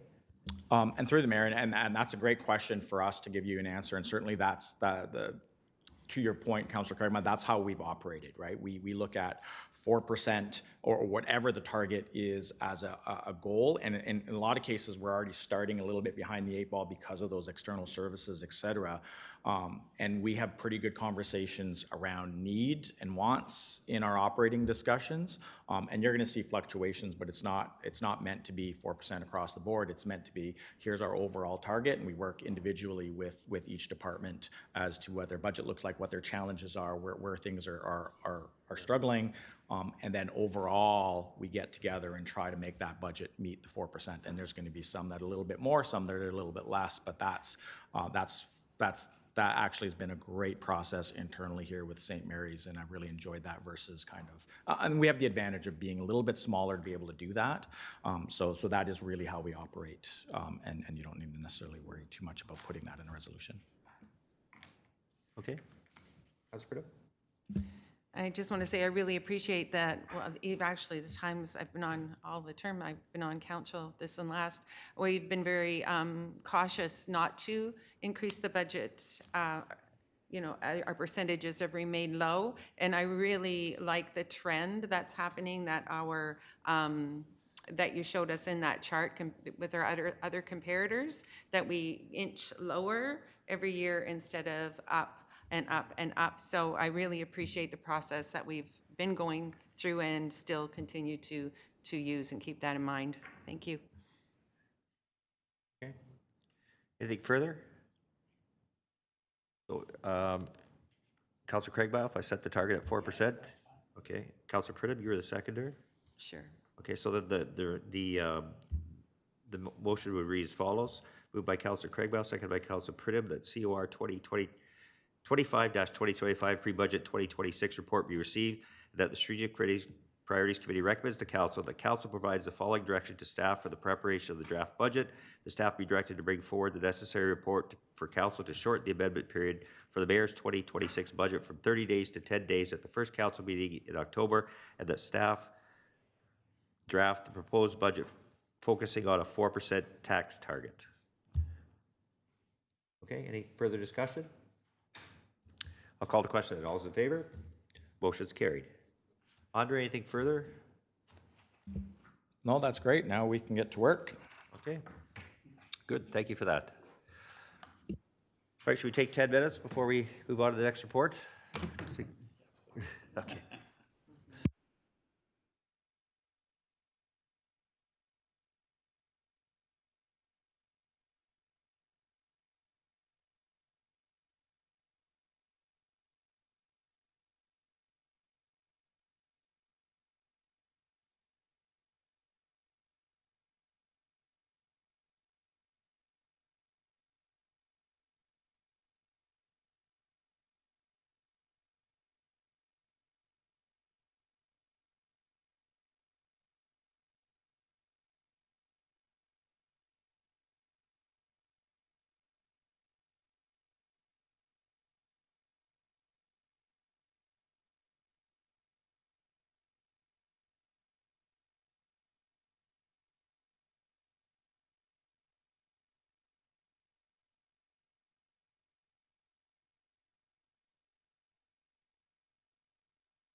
Okay, so we'll reconvene. The next item we have, 4.3, is regarding Egan Ave traffic control. Mr. Kelly, please. Thank you, Worship. So, report is in front of you. There is a recommendation in the report, but maybe we could just set that aside. The report title is a service level discussion. So at its core, we have a very unique situation, only for St. Mary's as far as we can tell, in that we have a long-standing verbal agreement that we provide crossing guards for the Holy Name School site. The crossing guards are only there to facilitate student movements of the site.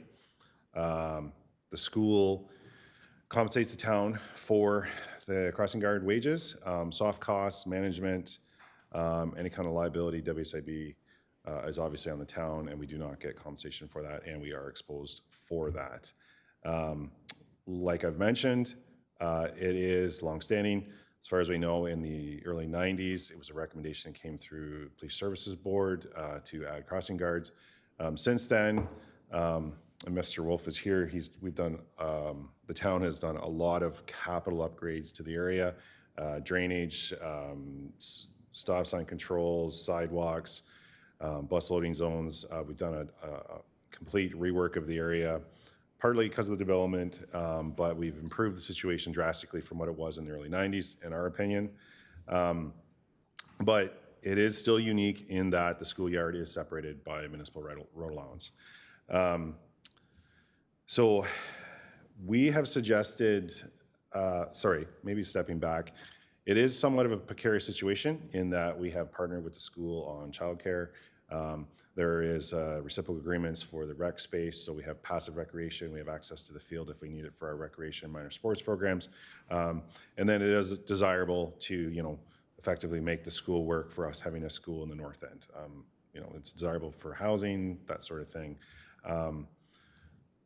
So I guess we have suggestions in the report, but really, and maybe I've just been here too long, but we're just starting to work our way through these verbal agreements, and we're looking to collect suggestions and comments. We're prepared to execute on anything, so anything could be a hybrid of it. Staff did suggest a gate system. There would be a maintenance requirement, there would be a labor requirement. We came to an agreement with the school, we would keep the cost at the same as they're paying now, and that would be more than sufficient to cover all those things. We felt it was a viable solution when we kind of ran it up the flagpole, but as I've mentioned, this is committee, so we're hoping that we can kind of toss things out, and it is an idea. There is options in the report, and we'd open to suggestions, comments. Probably somewhat nice in that we're having a service level discussion. Lots of talks about service level discussions today. We think that logistically we could implement the gate system under the HTA. Jeff's reviewed it. We've had some legal review on it. That was kind of our solution to maintain the peace, keep the peace, and make the site work. I don't think, though, it is a bit of a struggle. Ideally, the school would be 200 feet to the north and be on the other side of the road. And then the question is it really the town's struggle in the first place? So, like I said, we are liable from a staff perspective. If someone falls and breaks their leg up there doing crossing guard, it's on our WSIB account and not the schools. So, being that, is there anything you want to add, Jeff? Anything I'm missing on that one?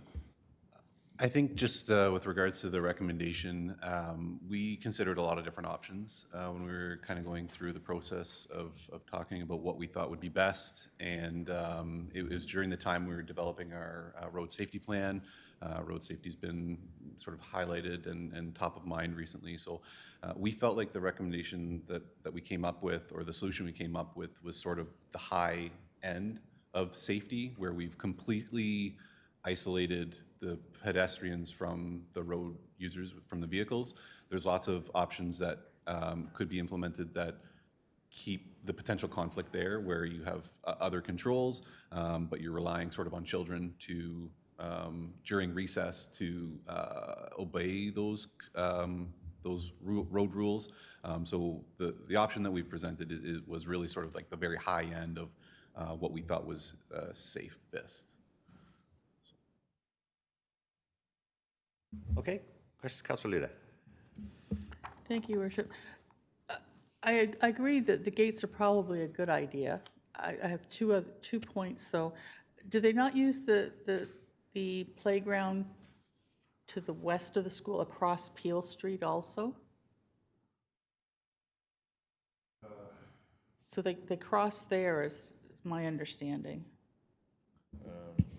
Yes, through your worship, yes, but they've never asked for a school crossing guard, or would never ask for a school crossing to that playground. So it might just be during PE that the teachers take them across.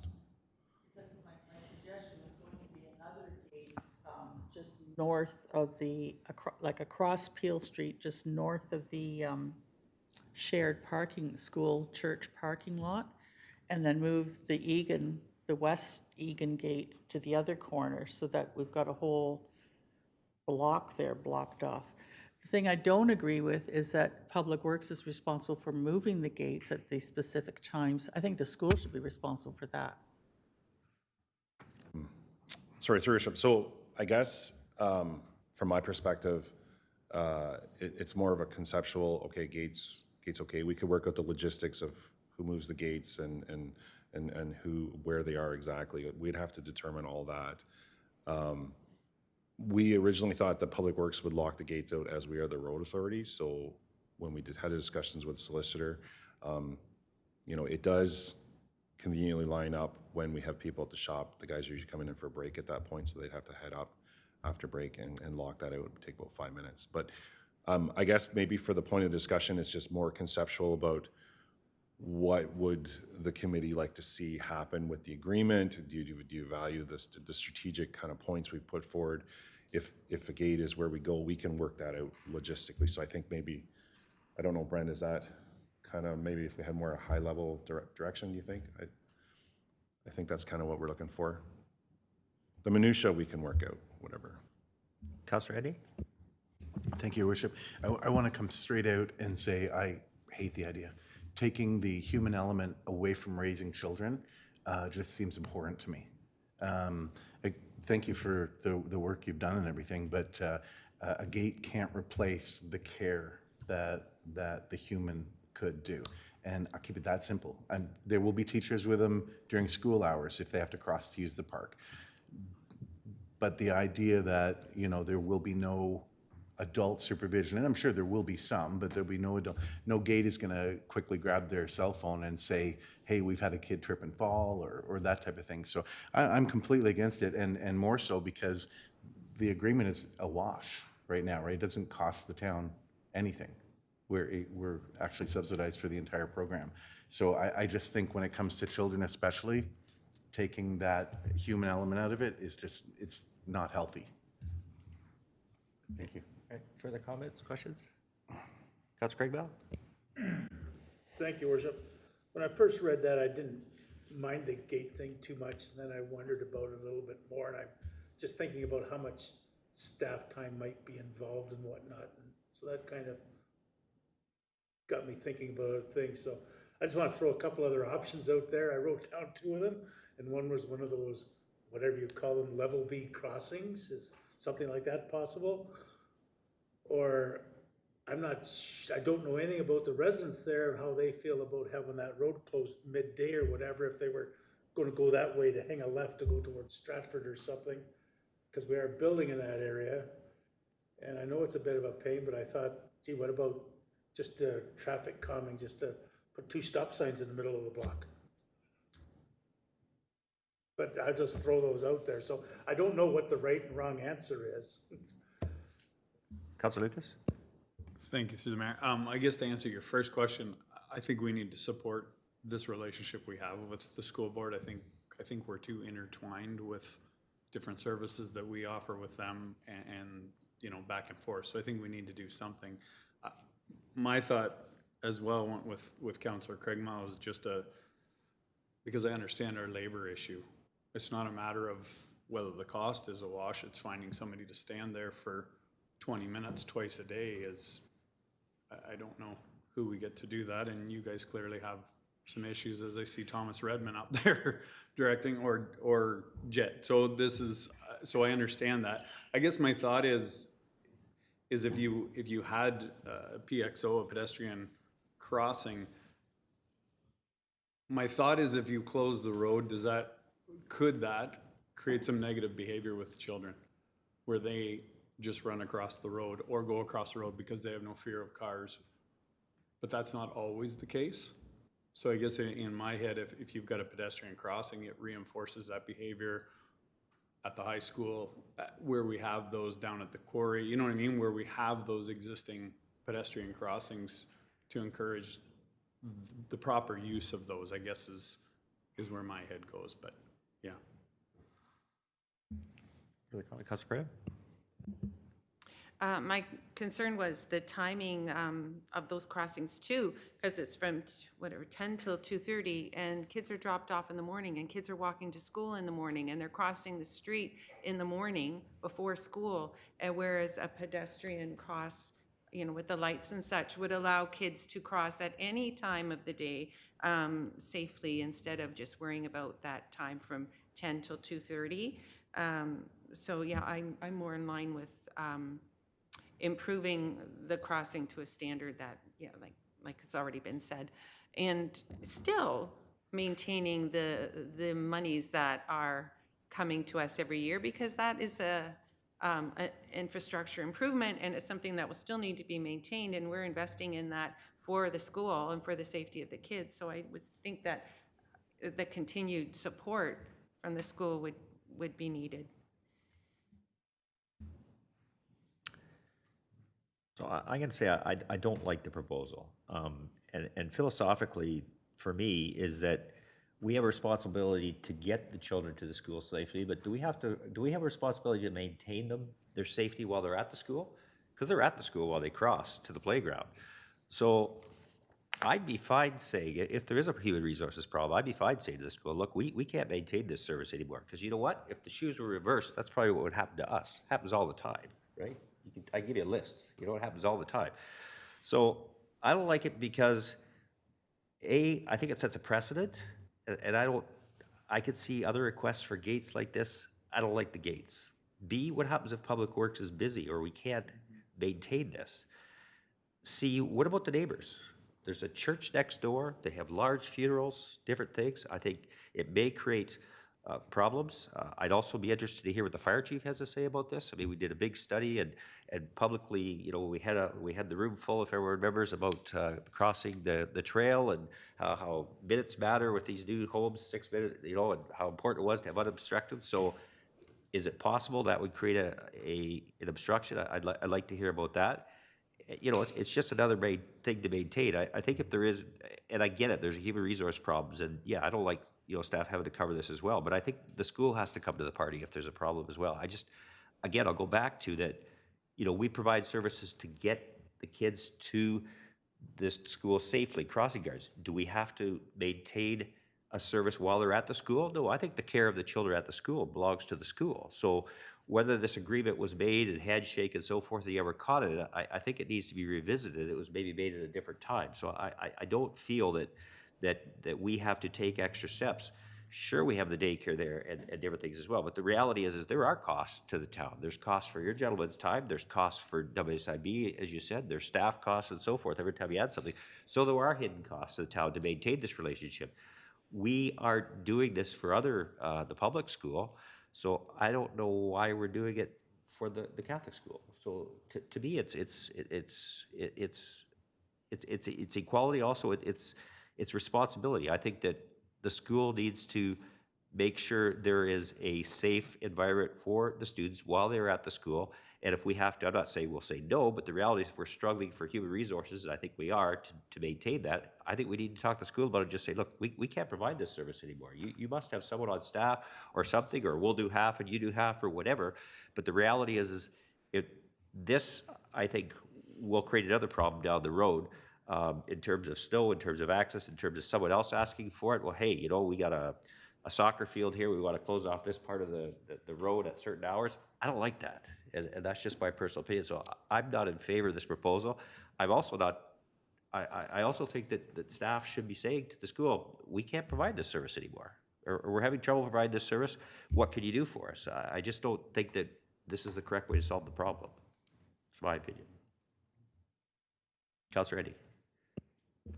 Thank you, Your Worship. And further to that thought, and my own, is there is a parent group within that could also be resourced to help solve that issue for manpower's sake. And perhaps that should fall more upon their shoulders than ours. Thank you. Councillor Pritchard?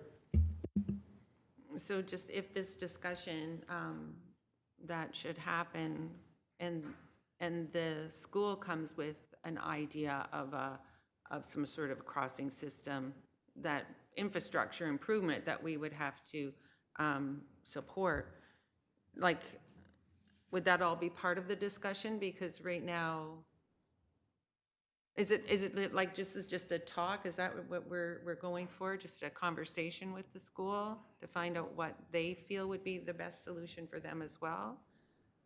I don't know. Sorry, through your worship. I guess what I'm hearing is strategically, I'm hearing some comments, yeah, we want to support the school. It does work well when it's not a problem until it is, right? And that's what Grant says to me all the time, right? It's not a problem until it is. So maybe like when we can hire the guards and God bless them, but this is not their primary gig. They have other things going on in their lives. So, some has another business, which I get, that pays more lucrative than this. The other gentleman is retired, but he's juggling medical appointments for his family and things like that. I guess coming out of this, what I was looking for is we could formalize an agreement with the school board. I just wanted to formalize that. But we could maybe say, well, we don't provide coverage. We could let you know when the people aren't there, and then it's your problem. Like, it works until it doesn't work. We are exposed though, like these are our employees. So just under the full, like the ESA and the WSIB is our responsibility. But really it works until it doesn't work. And that's kind of what we're up against. We're not flush with resources in public works. And then quite often, more than not, it's usually people from the office we have to grab because operators are tasked out for the day. So, we just can't pull them off for 20 minutes. And then it is quite disruptive, and it's not the best way to implement that. But we could, if there was a desire, I just wanted to formalize whatever we did forward and just kind of address this outstanding item that's been sitting there for the last 10 years. But we could say, well, we will staff this to the best we can, and then if we can't, then it's your problem. I absolutely do agree with the worship. It is the school's problem. It's unique to their site layout. We can't find another school with this site layout problem. We do provide crossing guard services, the ones on James North and James South. That is council as a service level that we've adopted to facilitate those student movements. But yeah, this is specifically related to their site. So, and also, like, if council wishes, we could formalize agreement and keep going and try and do the coverage as best we can, but it is quite disruptive for staff, so, yeah. Councillor Lucas? I would agree 100%. I think it's too disruptive for staff and to try and maintain that level. So I guess in my thought, in my head, you would engage in some conversation with the Catholic School Board and just say, listen, I don't think we can continue to provide this service. Do you have options on their end, or would you suggest that we can do something from a traffic control standpoint or something? But again, the onus and the costs is back on them. But I think we can work with them, or offer suggestions or whatever. But I think dialogue with them, because we're kind of acting in a vacuum right now. I'm assuming we haven't had any dialogue with them, but I think from a staffing standpoint, I think this is low-hanging fruit to tidy up. Further thoughts, comments? Councillor Craigwell? Thank you, Worship.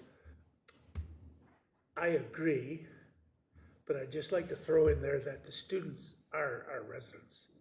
And if safety is a concern, then we should be at the table with them. to come up with that.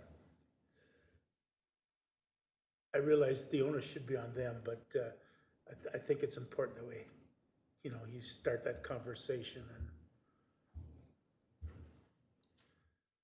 The difficulty I have is that I'm not sure this is a service we should be providing. So for example, when Little Falls takes a group to the splash pad at Council, do we provide crossing guards? No. Right? So the reality is I'll go back to the point is, this is an old handshake agreement, but while the children are at school, what is it necessary for the municipality to assume responsibility? And there is a cost to the municipality for this.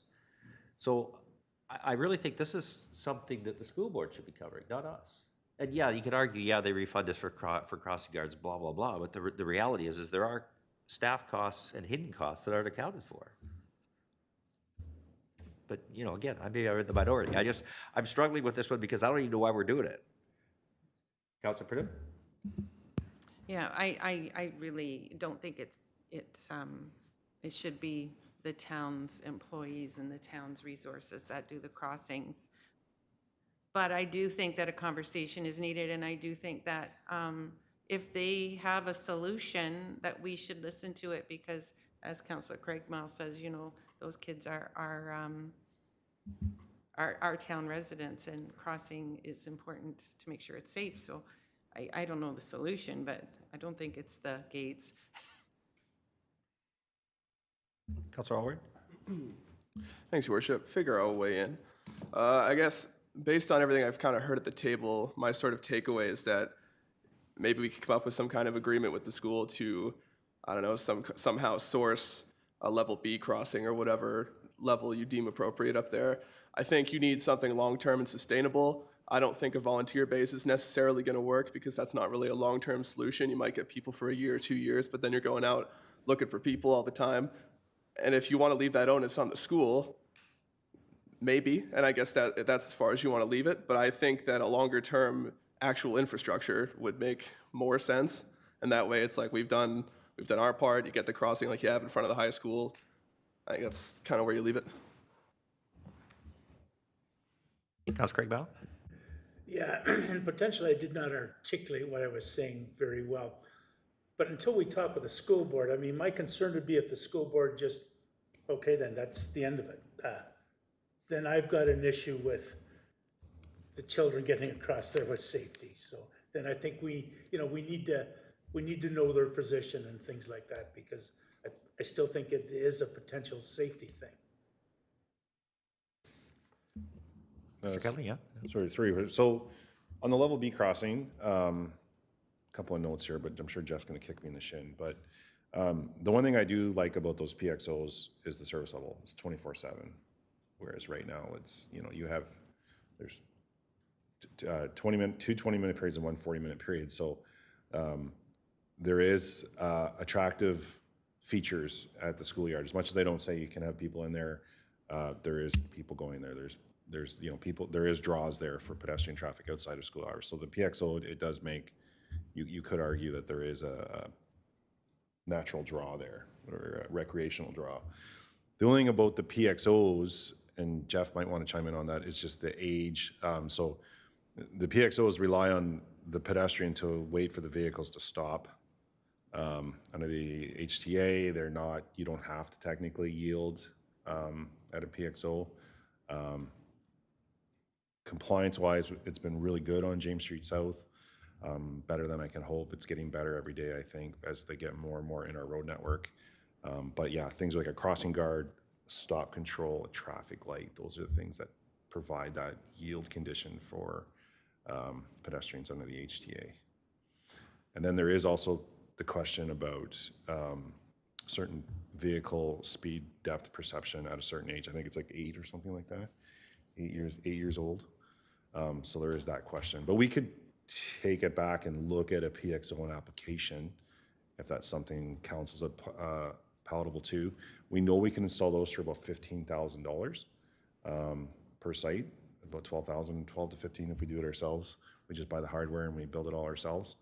So yeah, that's something we could take back. I guess I'm paraphrasing, I'm hearing that we want to support the school, but the gates are a no and we want to look at other options.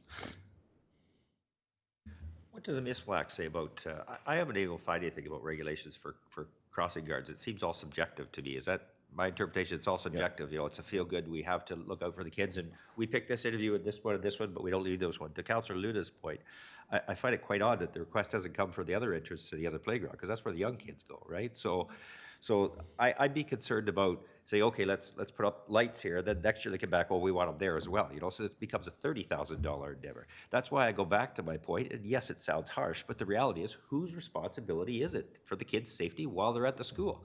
I don't think it's mine, you know? And so the reality is I think that this is a relationship that needs to change, maybe. And, you know, it's subject to negotiation and so forth, but the reality is in spite of the fact that we're getting paid back, we still are subsidizing for this service. And is it just because, you know, I mean, I don't know, is it because certain staff members want to have a break or whatever? But the reality is that we don't provide this service for the other school board or for other areas or when they go on a field trip or whatever. So I'm having trouble getting my head around why we're even doing it. In fairness to that point, we don't provide crossing guards every time our childcare crosses a school, or crosses a street.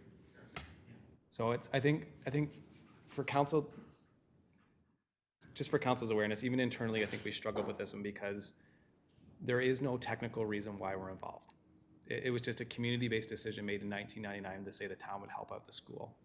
But as you fast forward 20 years, and it's more difficult to rationalize that the town should be providing a crossing guard every time the school wants to have recess. And if you're trying to step back and look at it from an equity standpoint, there are children the same age in other schools that we're not. If we were to apply this level of service across the community, if that became the expectation, it'd be very difficult because you have to figure out every path of travel of every student at recess, at lunch, and provide that service level. So if you think of it in that mind, it's pretty easy to say it's probably not appropriate for the town to be directly involved. But like what I'm hearing is that we probably need to go and engage in a conversation with the school board and say, look, it's going to be very difficult for us to provide this level of service going forward because it just doesn't make sense in the current context. The students are in your care and control from whatever it is, 8:30 till 3:30, and you will have to find it. But what I'm also hearing is that you want us to go and research and figure out what other traffic control measures might improve safety in the area, whether it be additional stop signs, warranted or not, or level B crossings, because level B warrant crossings don't need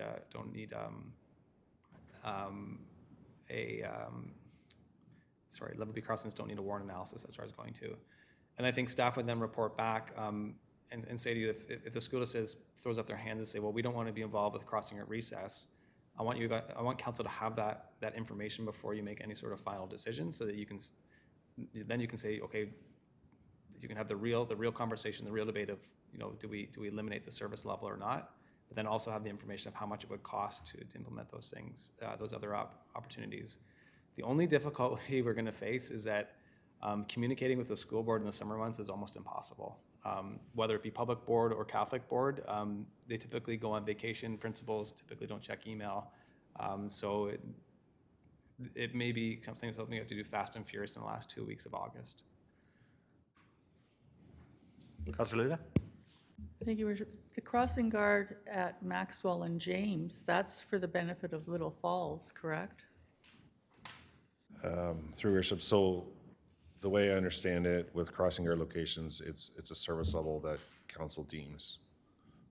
So somewhere along the line, someone said we should have a crossing here, and council agreed with it, and that's a service level we've maintained. So we are providing a benefit for Little Falls School. Through your worship, I'd say yes, the students are primarily for Little Falls School. But that said, I do know a couple of them are heading north to Holy Name. So it's hard to say. What's that? Yeah, and we do the same thing at James Street North.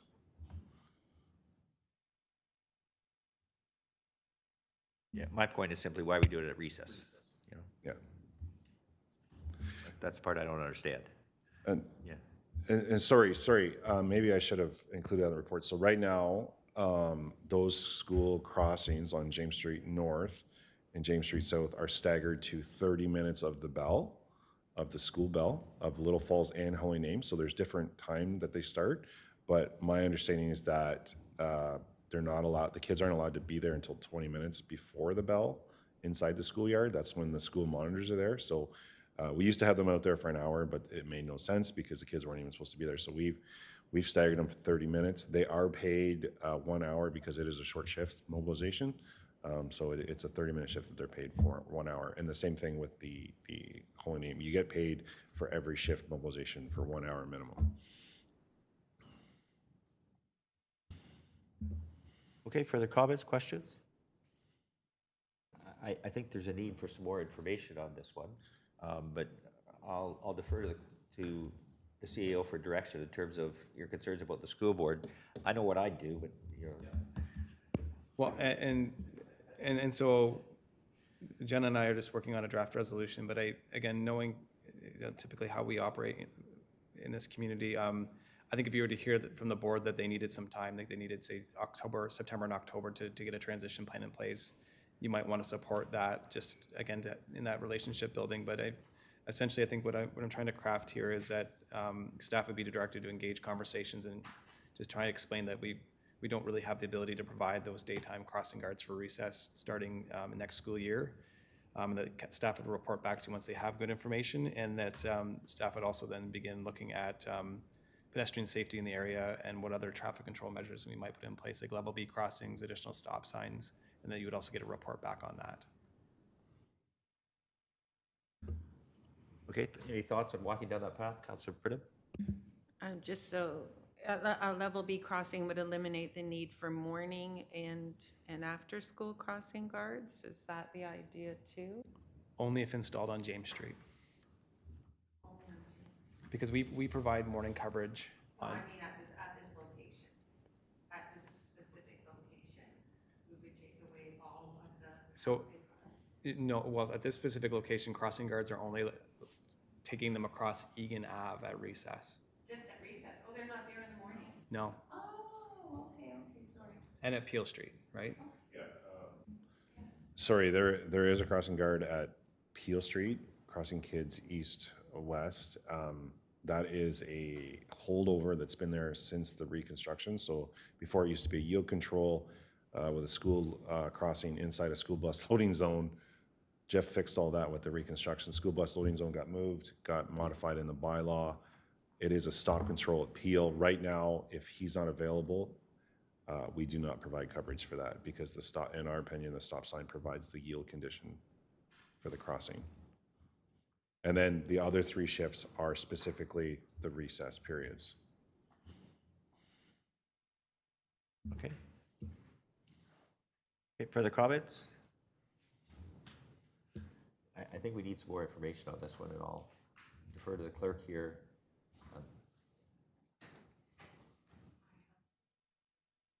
Yeah, no worries.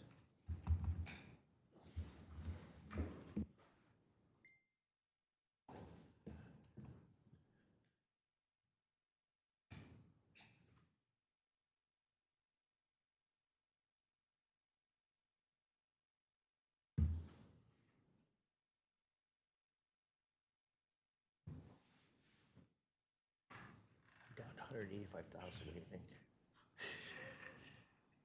You're actually in the queue. Oh, yeah.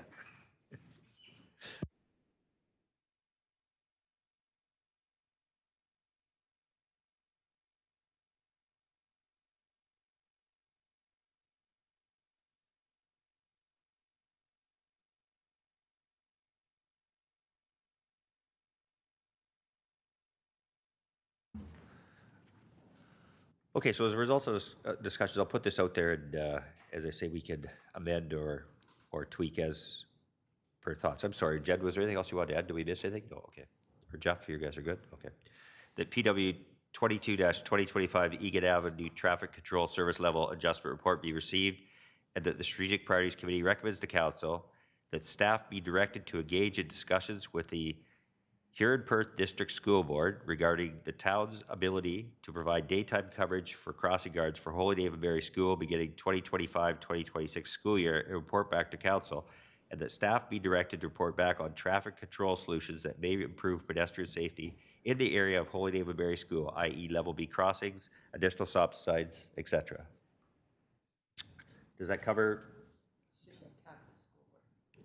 That's what it is, did I say Catholic? Oh, I'm sorry. HBCDBS, here in Perth Catholic District School Board. My apologies. So we're willing to move that motion? Counselor Luna, seconder. Counselor Lucas, discussion. I'll call the question. All those in favor? Motion's carried. Thank you, gentlemen.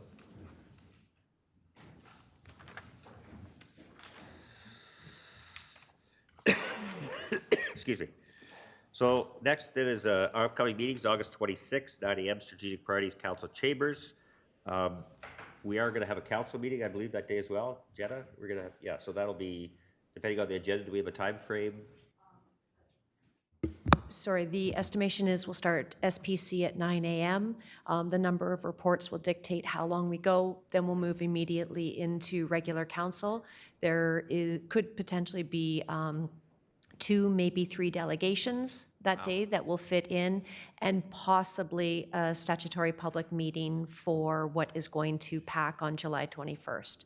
So just depending on how the PAC meeting goes, that could be coming at that time. We are committing that we will not go past 5 o'clock that day, so we will make everything fairly succinct. Okay. Councilor Craigbaugh? Thank you, Worship. I have Upper Thames that morning, so I'll make my final decision once I see the agenda for the strategic priorities. Otherwise, I probably won't get back till 11:30. And I can share that. So you probably want to be here because that'll be our final report for 14 Church Street Master Plan.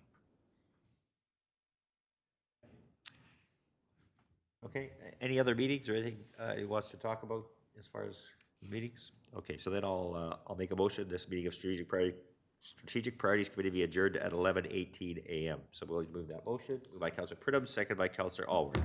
All in favor? The motion's carried. Thank you for today.